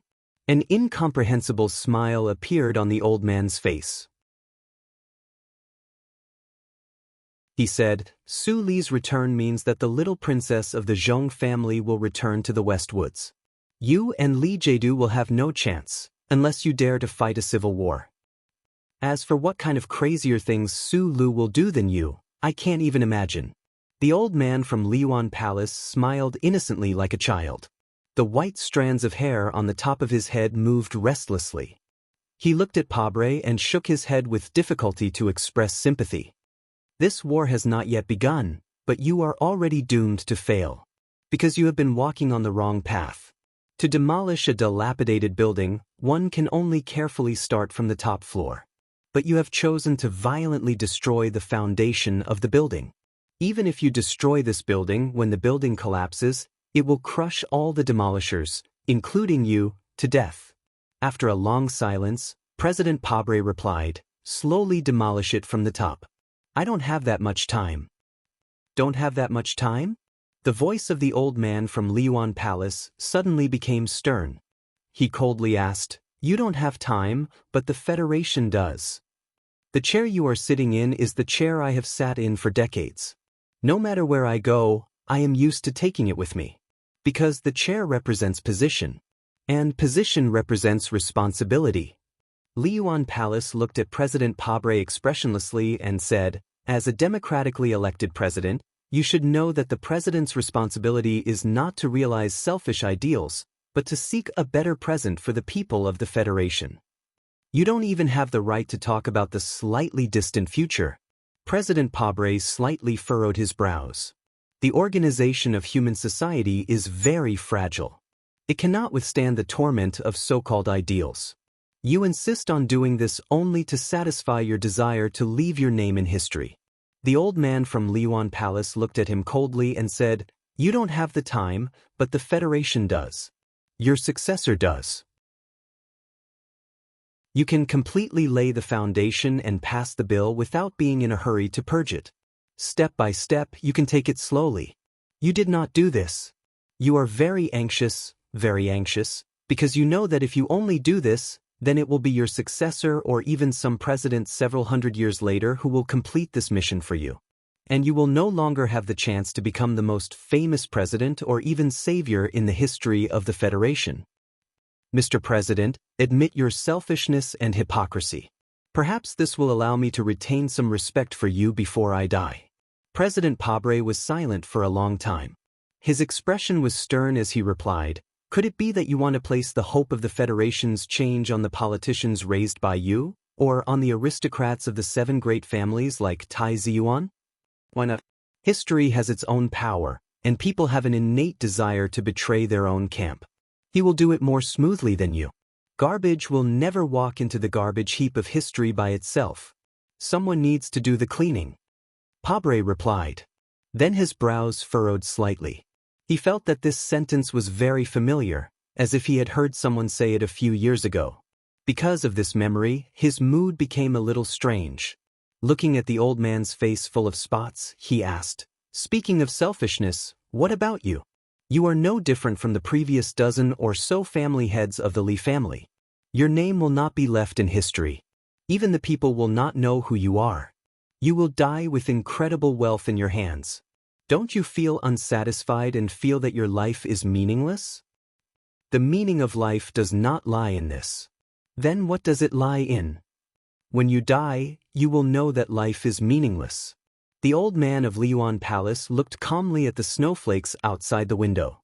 He sighed emotionally and said slowly in a low voice, "Life is a meaningless journey. So whether it is you or the man who took off my little black hat, all the things you have done in your life are meaningless. Maybe what you said makes sense, but I always think that since we are alive, we should do something that we think is meaningful." President Pabre replied calmly. Since the beginning of the conversation, it was the first time that he used honorifics to this dying old man. The old man of Liyuan Palace said slowly, "There are two people in my life that I can't see through. One is the man who took off my hat just now, and the other is Sulu. I can't see through the former because I still don't know what he cares about. I can't see through the latter because I don't know why he cares so much. After hearing your answer, I finally have the answer.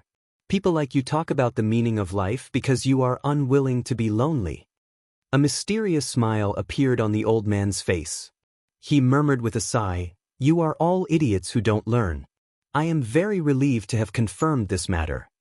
After saying this, the old man of Liyuan Palace, who had ruled the Federation's finance and even the economy for 60 years, passed away. The old man closed his eyes. The little black hat beside his pillow was silent, like an old-style oil lamp that would never be lit. It was said that this represented a certain mysterious religious belief of the ancestors of the Lee family. Chapter 931. On the last day of the 75th year of the constitutional calendar, Li Xiuzhu put on a small round black hat. The brim of the hat was not wide, but the shadow fell on his handsome face, covering all the sharpness of the past, leaving only calmness and low-key. At the same time, in the distant Bermuda sector, on the most bustling Bot planet, Mr. Descartes, the chief assistant of the Federation Commerce Department, also put on a wide-brimmed hat decorated with orchid petals. The smugglers beside him introduced it to him with flattering expressions. This was the most stylish outfit on Bot planet. Mr. Descartes adjusted the brim of the hat with satisfaction, and the shadow fell on his ordinary face, making him look proud. After the bloody incident in South Cajot and the news channel broadcast the incident, the Federation government began to treat the man with the steep-shouldered shoulders with an unprecedented seriousness. On the one hand, the government stepped up the arrest of Zhang Xiaohua and the others, and on the other hand, it strengthened the contact and support with the local forces of Bermuda, hoping to eradicate Lin Banshan's strong foundation here. This work has been going on for dozens of days, and Descartes came this time to put a perfect end to this matter, to accept the results, and to experience the local customs of the manor. 20 years later, the college student of Pabre law firm had become a middle-aged senior official with a big belly. The only thing that had not changed was his loyalty and reverence for Mr. Pabre. This time, he was carrying out a secret mission personally given by the president, so he should have been more cautious and serious. However, the feeling of being surrounded and flattered by the big shots of Bermuda was so good that he absolutely did not mind enjoying the so-called style, because the so-called style had many other interests besides the orchid petal round hat on his head. The luxurious fleet slowly drove on the streets of Pop Star. The faintly visible ray-filtering membrane above the atmosphere turned the light of the distant stars into a light blue color. The surrounding strangely styled buildings were shrouded in a blue color, making them look particularly strange and mysterious. Descartes looked at the scenery outside the window and listened to the report of the subordinate beside him. He silently sighed in his heart. Legend had it that Bot Planet had the most casinos and beautiful women in the universe, but why were there no flashing light screens and naked women on the streets? It seemed that because of this damn war, even Bermuda had been affected and had become much more depressed. The Seventh Fleet has sealed off 3 large warp holes in Bermuda that lead to the Federation. It has become very difficult for Lin Banshan's companies to trade with the Federation. In the past 2 months, their capital chain has almost been broken. The subordinate looked at the electronic record book in his hand and nervously reported, the 3 military regions have secretly sent 2 batches of firearms to Bermuda. Recently, there have been 17 consecutive fights on Pop Star, and Lin Banshan's men have suffered heavy casualties. Step by step, step by step. You've done well. Mr. Descartes remarked with a smile, I've always thought that a gangster who dares to go against the Federation is courting death. The 2 most critical cargo routes are in Lin Banshan's hands, and the underground control of the 5 habitable planets in Bermuda is still in the fighting stage. As long as we succeed later, the government won't have to worry about this side anymore. Mr. Descartes said mockingly, is this the special program that the local tyrants of Bermuda arranged for me? The luxury motorcade stopped outside the most famous Hawaiian clubhouse on Pop Star. The most notorious arms smuggler in Bermuda trotted to the side of the car, opened the door respectfully, and took Descartes out. The light screen at the entrance of the clubhouse flashed with all kinds of exciting lines. Descartes stood beside the car, frowning slightly, and asked, is it here? Yes, Mr. Descartes. The arms dealer explained. Although Lin Banshan has been gone for more than half a year, he left a vicious dog here. In fact, we always thought that the vicious dog had no master. We didn't expect that in the current situation, this dog would actually bite people everywhere for Lin Banshan. As long as you can kill this vicious dog tonight and get the last 2 routes in control of the region, then the entire Bermuda will be yours. The arms dealer humbly bowed to him. Descartes frowned slightly and said, pay attention, it's not mine. The arms dealer smiled awkwardly, slapped his face with his palm, and said, look at my mouth, Bermuda will be the strongest supporter of His Excellency the President. It's still not right. Descartes seriously corrected, according to the charter, Bermuda has complete independence and Bermuda will always belong to the Bermudans. I am just expressing serious concern about what happened here on behalf of the Federation government and His Excellency the President. Dozens of armed men carrying Federation military firearms occupied the entrance of the clubhouse and escorted the crowd into the venue. After entering the venue, all the people with firearms were politely asked to leave. Descartes and the arms dealer went directly to the box on the top floor. Looking at the spacious boxing ring illuminated by the lights below, he shook his head, not hiding the disgust on his face, and said, you Bermudians are really naive to rely on underground boxing to determine the ownership of the route area. The arms dealer responded awkwardly, the underground world has its own rules. It is indeed a bit vulgar, please excuse us. The boxing match officially began. The 2 fierce men on the stage fought for less than 20 seconds. The boxer with a black ribbon on his arm punched his opponent's jaw like lightning, then with a small step, he entered the opponent's arms and hit his opponent's lower abdomen with his knee. The whole venue seemed to hear the sound of something exploding. The hearts of the audience suddenly tightened, and they all gasped in unison. Seeing the boxer covered in blood being carried out of the ring, although Mr. Descartes knew that his side had won, there was still disgust on his face. He shook his head and said, how barbaric. The arms dealer smiled and turned his head. His eyes that were full of flattery suddenly became extremely calm, and he looked at the box on the opposite side silently. He did not tell the truth to Descartes. The reason why he had chosen to use such a childish method to decide such an important matter tonight was that he had been bitten by the dog all over his body, and he was scared of being bitten by it. Although they had the support of the Federation, and although they were clearly about to beat the vicious dog to death, no one would have thought that the vicious dog would actually survive. Moreover, it was fiercely baring its ferocious sharp teeth, with terrifying tendrils hanging from its white teeth. The man in the box on the opposite side felt the gaze from the opposite side. He slowly narrowed his eyes and took off the bandage on the gunshot wound on his right shoulder. He slowly stood up, put his hands on the railing, and slowly opened his pale lips due to the blood loss, revealing his yellowish teeth. He slowly made a contemptuous declaration. San Bao, I'm going to fuck your mother again today. His voice was very soft, but there was a chill in it. Holding the railing, he grinned and narrowed his eyes, like a desperate beast staring at the throat of a hunter, revealing its sharp fangs. From Donglin to Bermuda, Li Wei's arrogance and viciousness had never changed. It was as if he was still the orphan leader who dared to sweep the bell tower street with a military knife.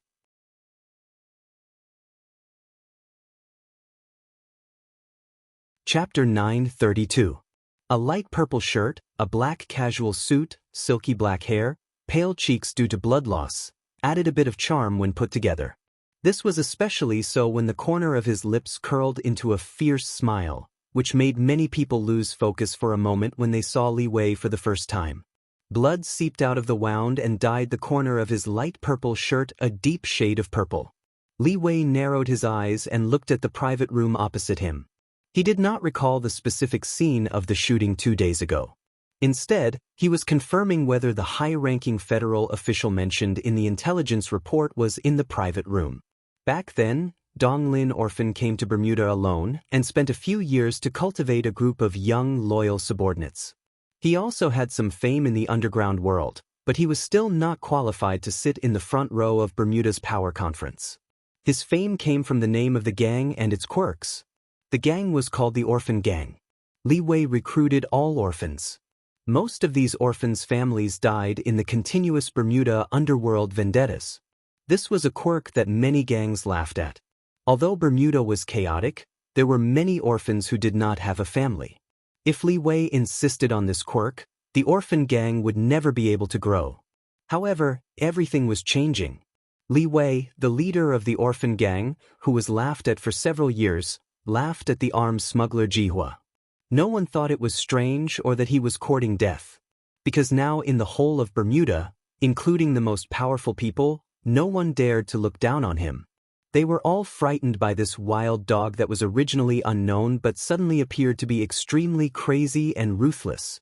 The big shots who were qualified to sit in the front row were the most powerful overlords in Bermuda, such as the arms smuggler named Jihua. Although he was as humble as a puppy wagging its tail in front of Descartes, his name alone was enough to scare all the children on Pop Star to tears. There were a few people like Jihua, and they were all members of the Bermuda Conference. Without a prefix, the conference was called the Bermuda Conference. The Bermuda Star Field was independent of the Federation because of the charter. As a special human settlement area, in addition to casinos, drug factories, and brothels, there was still a need for schools, doctors, and workers. There was still a need for order, but there were no judges and no police. The organization that maintained order and set the rules was the Bermuda Conference. Until one particular spring, a certain man from the Federation appeared in Bermuda. From then on, the meetings continued. Bermuda set the rules, but the person who controlled the order became the underground king. Back then, Lin Banshan came to Bermuda as the son of a wandering family. He observed and prepared in silence for 3 whole years.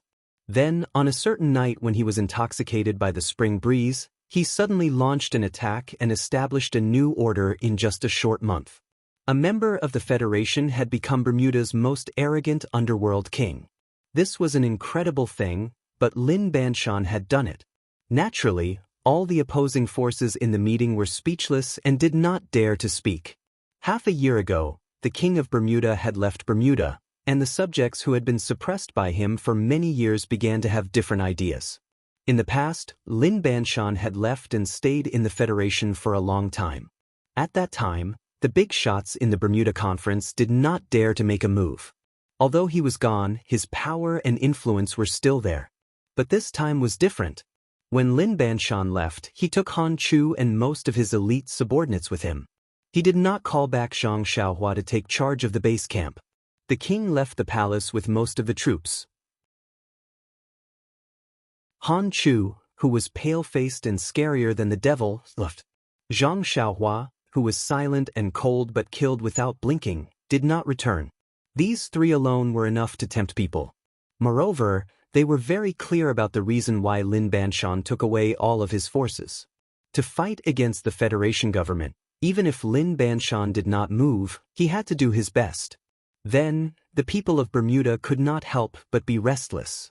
No one was optimistic about the prospects of Lin Banshan returning to the Federation this time. Against a powerful regime, no matter how strong you were, there was no possibility of winning. More people firmly and happily believed that Lin Banshan could not return to Bermuda alive. What's more, the Federation government had been secretly supporting him. Bermuda was Lin Banshan's foundation. It was the underworld king's confidence to fight against the Federation. If his foundation in Bermuda was cut off, they would become a tree without a deep root and a stream without a source. They would be very weak. This was a very clear situation. The Federation government and the members of the conference were attacking from two sides. The man who had made Bermuda difficult to breathe for many years, even if he was an unclimbable mountain, was bound to collapse. A beautiful picture unfolded in front of the members of the conference who had endured for many years. They seemed to see this beautiful Bermuda star field, after being occupied by outsiders for many years, finally returned to the arms of the Bermudians. 40 days ago, a bloody war suddenly broke out on Bermuda's most important planet, Bop Star. This war happened between the members of the Bermuda Conference and the forces left behind by Lin Banshan. Although it was incomparable to the cosmic war between the Federation and the Empire, and was far less magnificent than that war, it was more sinister, direct, and violent. Countless street fights, intensive shooting incidents, and terrifying arson cases occurred continuously in various parts of Bermuda. Blood was everywhere. In the beginning, the conference achieved the expected victory. With the secret support of the Federation, they continuously defeated the forces left behind by Lin Banshan. They used bullets and flames to arrogantly vent their resentment of being suppressed by Lin Banshan, and more importantly, by Han Chu for too long. They occupied the areas controlled by the other side one by one and used tough and ruthless means to take away the other side's route. Just as the Bermuda Conference was about to attack Garth City, where Lin Banshan's base camp was located, Li Wei and his gang appeared in front of them. The members of the conference did not know why this unknown leader of a small gang dared to show up in a situation where the general situation was already decided. According to the intelligence, this person had no connection with Lin Banshan, but they did not care. In their view, this obviously crazy wild dog was just another corpse. What happened next made Jihua and several other members of the conference realize that they had made a big mistake by not paying attention to Li Wei and his gang. Bermuda was a chaotic world that used death to reason. Whoever could kill the most, who was the most ruthless, was the most reasonable. In the following month, Li Wei used his own performance to prove to the whole of Bermuda that he was the most reasonable person. Although his gang had a total of less than 500 people, he was more ruthless than anyone else. His group of orphans was definitely more ruthless than the gang members in the conference who were raised by money and women. The orphan gang took over the secret arsenal left by Han Chu. Hundreds of members were scattered in every corner of Garth City, guarding every corner, guarding every inch of land. Gunfire filled the sky, and people died at any time. However, those orphans did not seem to feel fear. Even if their abdomens were cut open by shrapnel, they still screamed and rushed out, madly pulling the trigger, using a dense number of bullets to shoot the enemy into a hornet's nest before they fell. Countless bloody small-scale battles broke out on the edge of the city. Li Wei and his orphan gang used the most bloody and direct means to respond to the bloody and direct attacks of the enemy. Many people fell in a pool of blood, but even more people in the conference died. Death was not terrible. What was more terrible was the way the orphan gang led them to death. On a certain night 3 weeks ago, the conference's armed forces successfully broke into a manor in the northern suburbs of Garth City. That night, a bloody purge was carried out. The next day, one of the leaders in charge of the attack held a celebration dinner in his own manor. A young waiter, carrying a tray, was about to approach the leader when he was stopped by a vigilant bodyguard. The waiter smiled slightly, and a trace of ridicule appeared on his handsome face. He did not have a gun on him, only a bomb. Boom! The celebration dinner turned into a bloody battlefield. The bomb directly turned the smiling waiter and the leader of the conference into ashes. The more than 400 guests who attended the dinner suffered heavy casualties. The entire planet Bop seemed to have heard the terrible sound of the explosion. Since that night, the leaders of the Bermuda Conference and all the gang leaders stopped all activities. Under the protection of the armed forces, they nervously hid in their own headquarters like turtles. They did not want their fleet to be directly blown into the sky by roadside bombs. They did not want their mistresses to be shot to death. They did not want their manors to suddenly turn into ruins and they were turned into minced meat. They also did not want to wear bulletproof vests to drink coffee, only to be chased by a thin and weak newspaper boy who looked less than 15 years old when he suddenly pulled out a kitchen knife to kill them. They were cut until they were bleeding all over, with shredded flesh hanging from their buttocks. After the bodyguards pulled out their guns and killed the newspaper boy, they were still crying in shame on the streets. These scenes were the real story of this month. There was no doubt that the days when Li Wei and his orphan gang launched a cold counterattack were the bloodiest month in Bermuda after Lin Banshan launched the February attack. Now, no one dared to laugh at the originally inconspicuous orphan gang, and no one dared to laugh at Li Wei's eccentric habit of recruiting members. It was not until this time that many people understood that the orphans whose parents died in the hands of the underworld hated the underworld the most. Without family, they had no love or care for this chaotic world, so even in the face of death, they were not afraid. The leaders of the Bermuda Conference started this war for profit. No matter how many of their men and companions died, they would not be afraid. However, when they met the mad dog Li Wei and the orphans who were not afraid of death, they realized that their lives could end at any time, so they began to fear. These young people were crazier and more cold-blooded than Han Chu, more violent and bloodthirsty than Zhang Xiaohua. When it came to unscrupulous means, even Lin Banshan, the king of the underworld, would never be as thorough as them. The leaders of the conference could not hold on anymore. Although they knew that Li Wei's orphan gang was almost out of ammunition and food, they did not dare to let the war continue like this because no one knew who would be the next to die before the entire orphan gang was wiped out. Under such circumstances, 2 days ago, the Bermuda Conference tried to assassinate Li Wei. After confirming that it had failed, they proposed to negotiate with the other party. This was the first time since the start of the war that the two sides sat on the table to negotiate. It didn't take long for the people who hung a thin rope on both sides of the bottomless cliff to decide the ownership of the relevant interests through the boxing competition. The leaders of the conference agreed to choose this simple, crude, primitive, bloody, and even childish way to decide the distribution of such important interests. In fact, it was very helpless and humiliating, because they were forced to the negotiating table by Li Wei and the orphan gang in a simple, crude, primitive, bloody, and even childish way.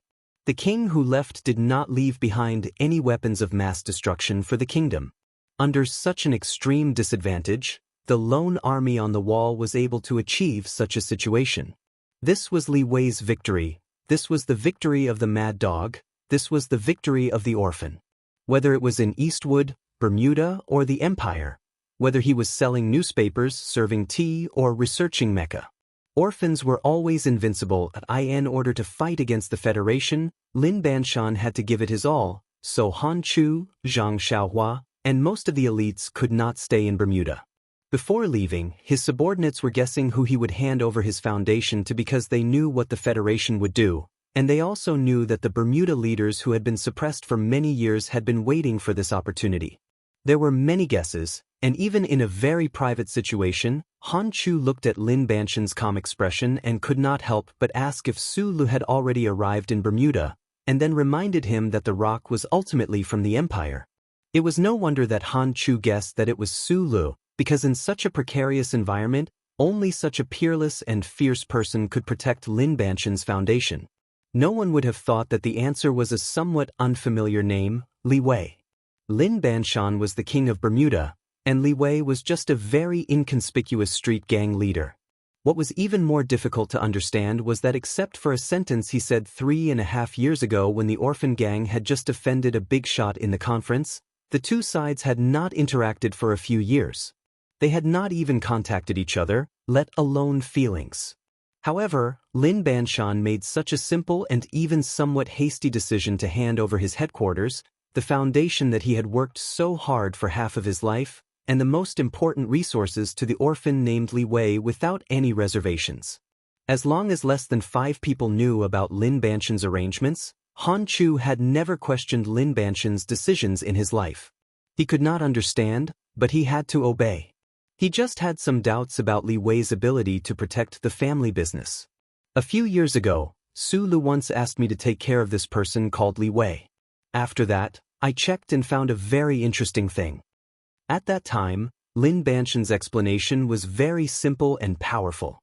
To be able to be friends with Su Lu for so many years, to be able to make Su Lu, who never asked for help, rather than owe the Zhong family a big favor, this person is worthy of trust.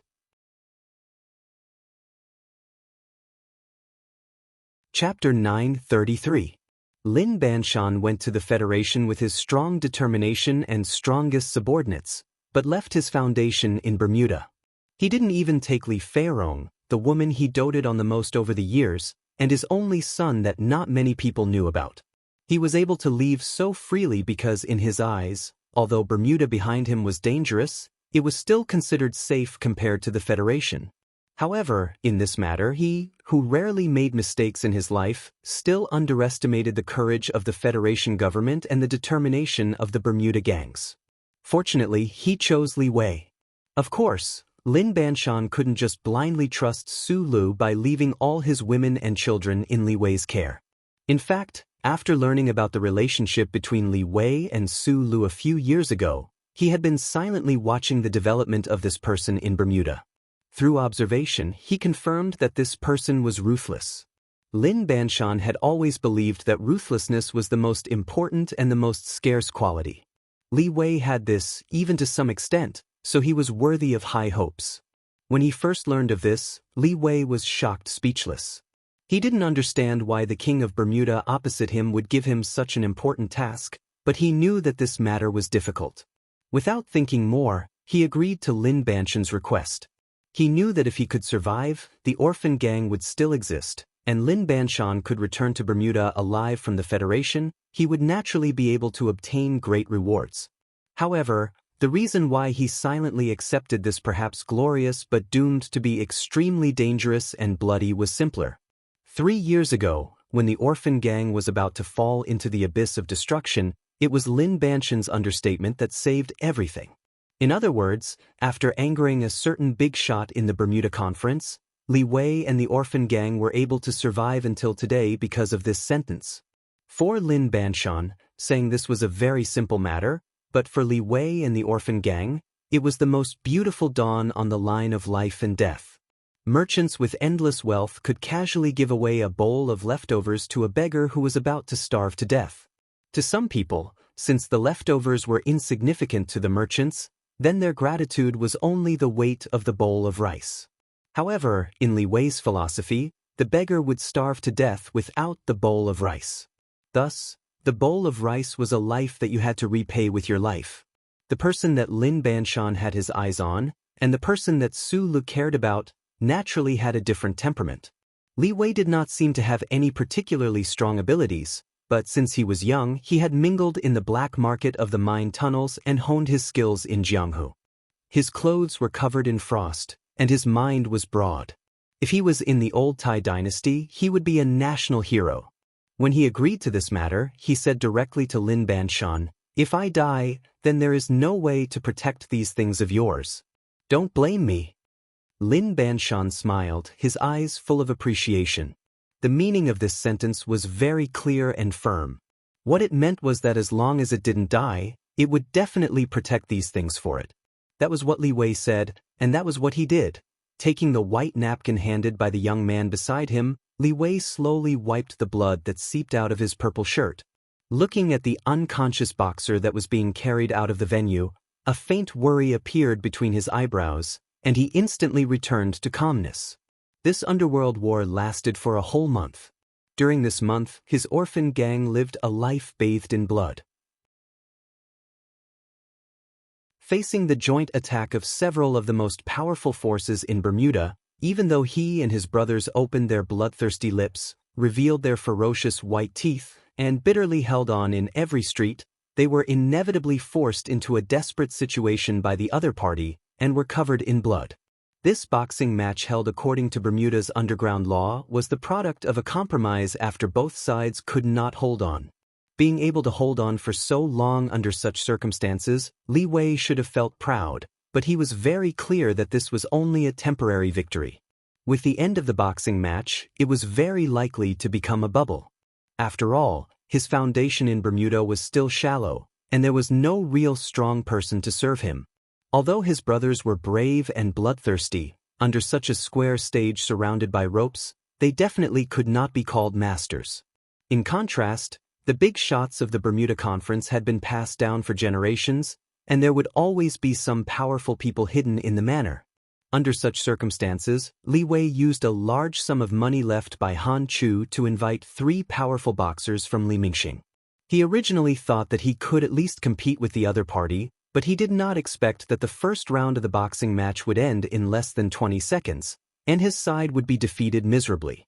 The agreement with the Bermuda Conference was to win 2 out of 3 rounds, but the first round was so miserable, and an ominous atmosphere gradually enveloped the entire box.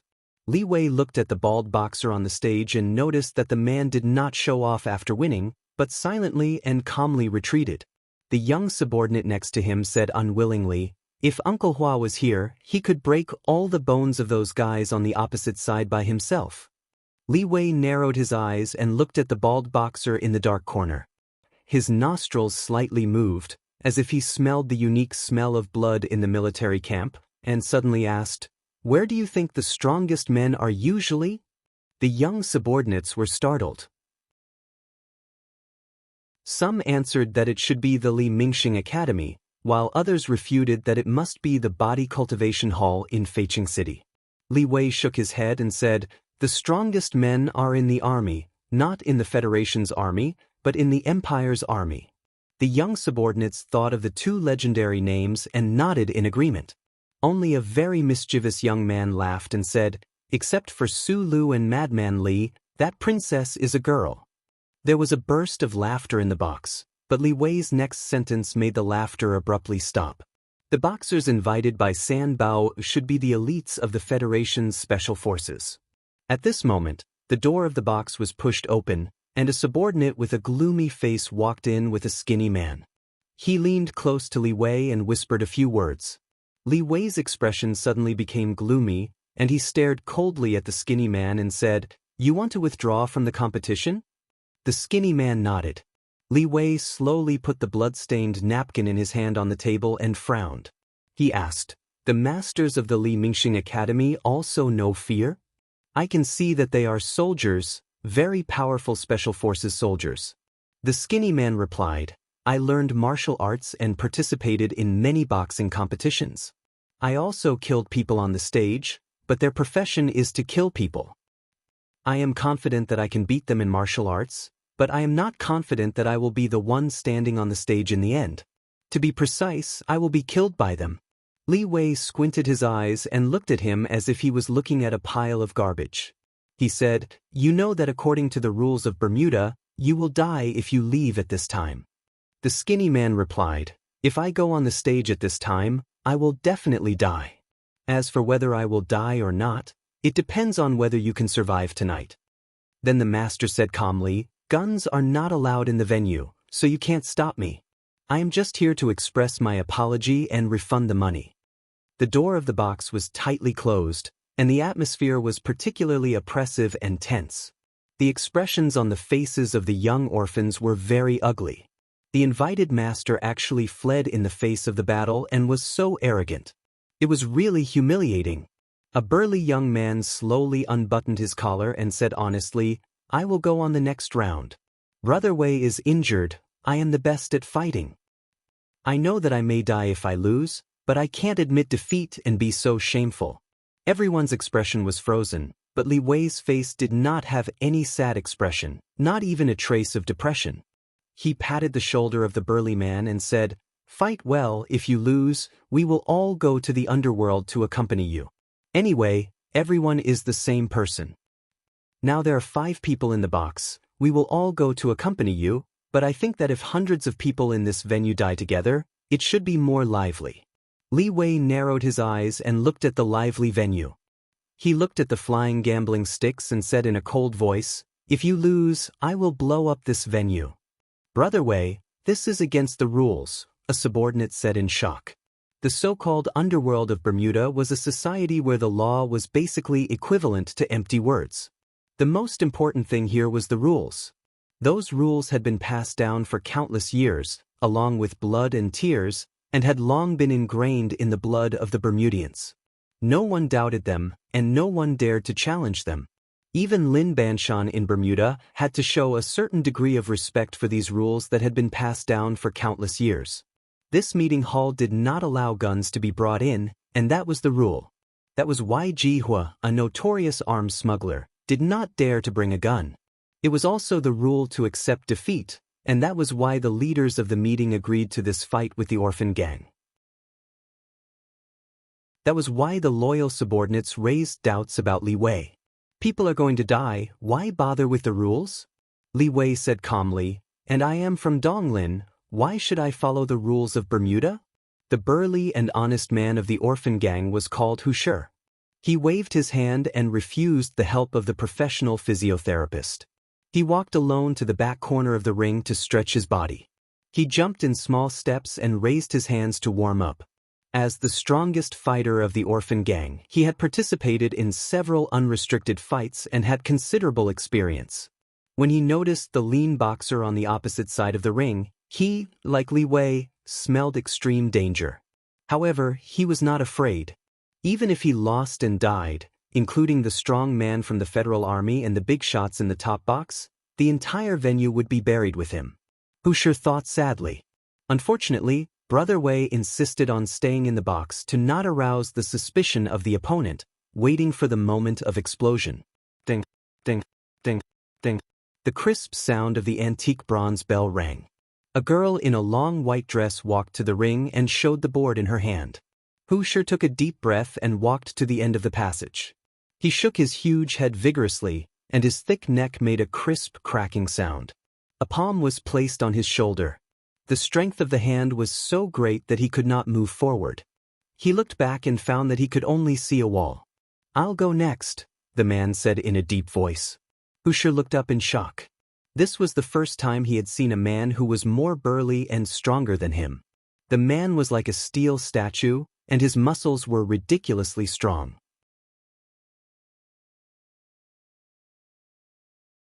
Chapter 934.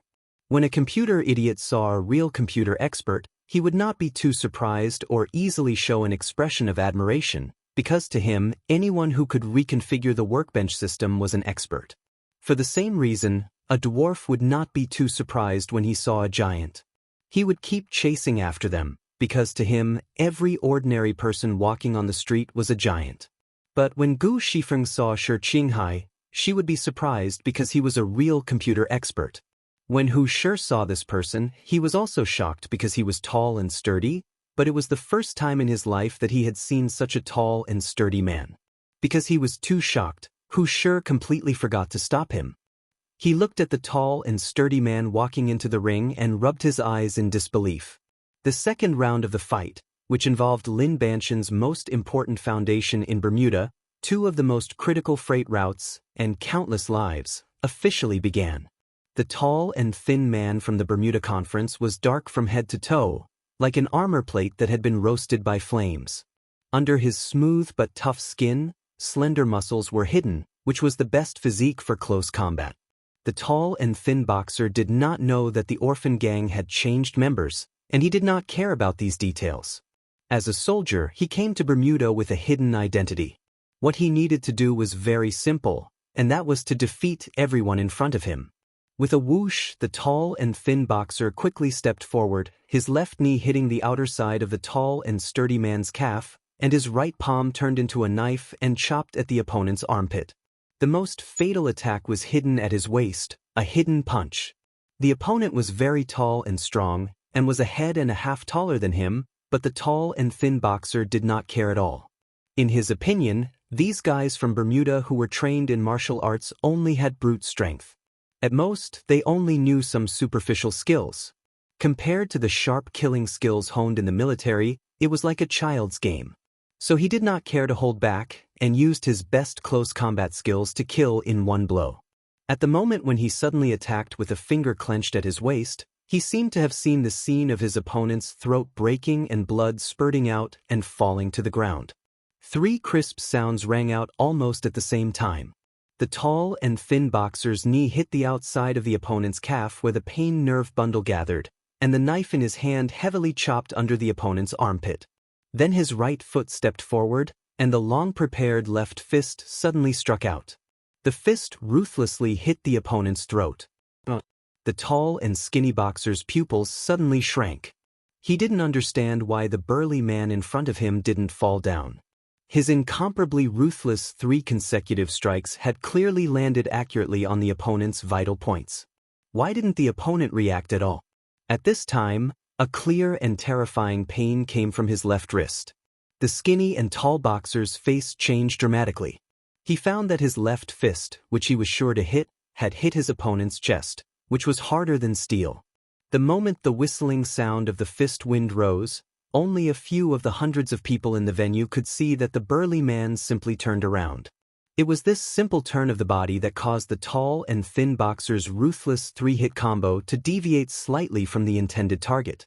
However, what was puzzling was that even if this person avoided being hit in the vitals, why didn't his body even shake after taking 3 heavy blows? Could it be that his resistance to attacks had reached such a terrifying level? The shock was still lingering in the minds of the audience, and the doubts were still whispering to each other. However, before they could say anything, the following change in the arena made these emotional words instantly turn into a tsunami of exclamations that resounded throughout the entire arena. The burly man who had just displayed an inhuman resistance to attacks displayed an even more terrifying fighting ability in the next moment. At the very beginning, he forcibly resisted his opponent's ruthless 3-hit combo because he believed in his steel-like body. More importantly, he wanted to seize the initiative because he wanted to defeat his opponent in one strike and intimidate the entire audience. Now was the best opportunity. His right arm popped out like a telescopic mechanical arm. His huge palm grabbed the tall and thin boxer's left shoulder like an iron pincer and pulled fiercely. Only a cracking sound could be heard as the tall and thin boxer's left shoulder was forcefully pulled apart. The left arm, which was thicker than a normal person's thigh, whistled through the air in a hugging posture. The tip of his elbow struck the tall and thin boxer's chest. The powerful force passed through this person's muscles, breaking who knew how many ribs in an instant. A rain of blood fell from the boxing stage. The tall and thin boxer vomited blood and retreated 13 steps. He could no longer support himself and fell to the ground. He gasped for breath, unable to crawl back up. The bloody and cruel scene made everyone present feel an unprecedented chill. There was also blood in the previous fight, but it was far less than this one. The shock brought by this burly man's absolute strength was stronger. The burly man wiped off the blood on his face and slowly walked in front of the boxer. He indifferently reprimanded, "As a soldier of the Federation, you actually work for the Bermuda arms dealer. You are really a disgrace to the army. You actually dare to use the standard close combat skills of the army against me. You are really looking for death." The light shone down from the top of the venue, enveloping the blood-stained boxing stage. It passed through the short stubble of the burly man's head, but it couldn't illuminate his face. The dark and thin boxer looked at the towering figure in front of him. His eyes were filled with panic and fear. He spurted out blood and asked, "You? Which army are you from?" The burly man frowned and expressionlessly walked down from the boxing stage. His name was Xiong Linquan, the lieutenant colonel of the new 17th Division of the Federation. He was the number 1 fierce man in the first 7 groups. There was an uproar in the venue. The audience was shocked by the bloody scene on the boxing stage and the cold aura of the burly man. However, the people in the boxes on both sides of the top floor were shocked and guessing the identity of this person. The orphan gang's box was in a mess. Several people looked at the figure in the shadows with excitement and doubt. They wondered who this person was, why did he fight for Hu Shi, and why did he help them? Li Wei stood by the railing and looked at that place thoughtfully. He felt that the figure was somewhat familiar, as if he had seen it somewhere before. After all, he won. After the end, he would understand what had happened. He narrowed his eyes and loosened the trigger of the bomb that he had been touching. His palm was full of cold sweat. The big shots in the opposite box were shocked by the sudden appearance of Xiong Linquan, but they certainly wouldn't admit defeat. After a simple discussion, they decided to use the last strong man. I am very sorry, Lieutenant Colonel Tian. Although you are in charge of the safety of Commissioner Descartes, today's matter is related to the interests of the Federation. Please. The official looked at the gray-haired man in front of him and said, "The identity of the opponent's boxer is still under investigation. There should be a result soon." "There is no need." The middle-aged man slowly tied the bandage and turned to look at the official. He said proudly, "Before a fight, I never care about my opponent." The official smiled awkwardly and mustered up the courage to ask, "The people in the box want to know how confident you are in facing that guy." "Confident?" The middle-aged man frowned and looked at him unhappily. He said mockingly, "As someone who has never lost before, my confidence has always been a bit blind." His name was Tian Xingtian, and he was born in the Philadelphia cultivation gym. After being pardoned by the Federation government and leaving the Fox Fortress space prison, he joined the Small Eyes Special Forces and was now the Deputy Ground Service Commander. His confidence and pride came from his past achievements. Tian Xingtian, who claimed to be the third strongest fighter in Philadelphia, had never lost in close combat. However, the moment he stepped into the ring, he suddenly remembered the dark underground tunnel in the Capital Special District 3 years ago. He remembered the fat and tender salmon, remembered the broken helmet and the blood under the helmet, and remembered the Small Eyes man who calmly left without even looking at him. Tian Xingtian's face suddenly became gloomy, and then he realized that his opponent in the ring had changed. Under the dim light, the person's figure was very similar to the man he hated and feared the most. You're tuning in to the Passion Pages YouTube channel. We're so grateful for your support, and don't forget to subscribe to join us on this incredible journey through captivating stories. Your generosity through donations truly makes a world of difference, as it's the primary source of revenue that allows me to expand and enhance this channel for you. Thank you from the bottom of my heart for being a part of this adventure.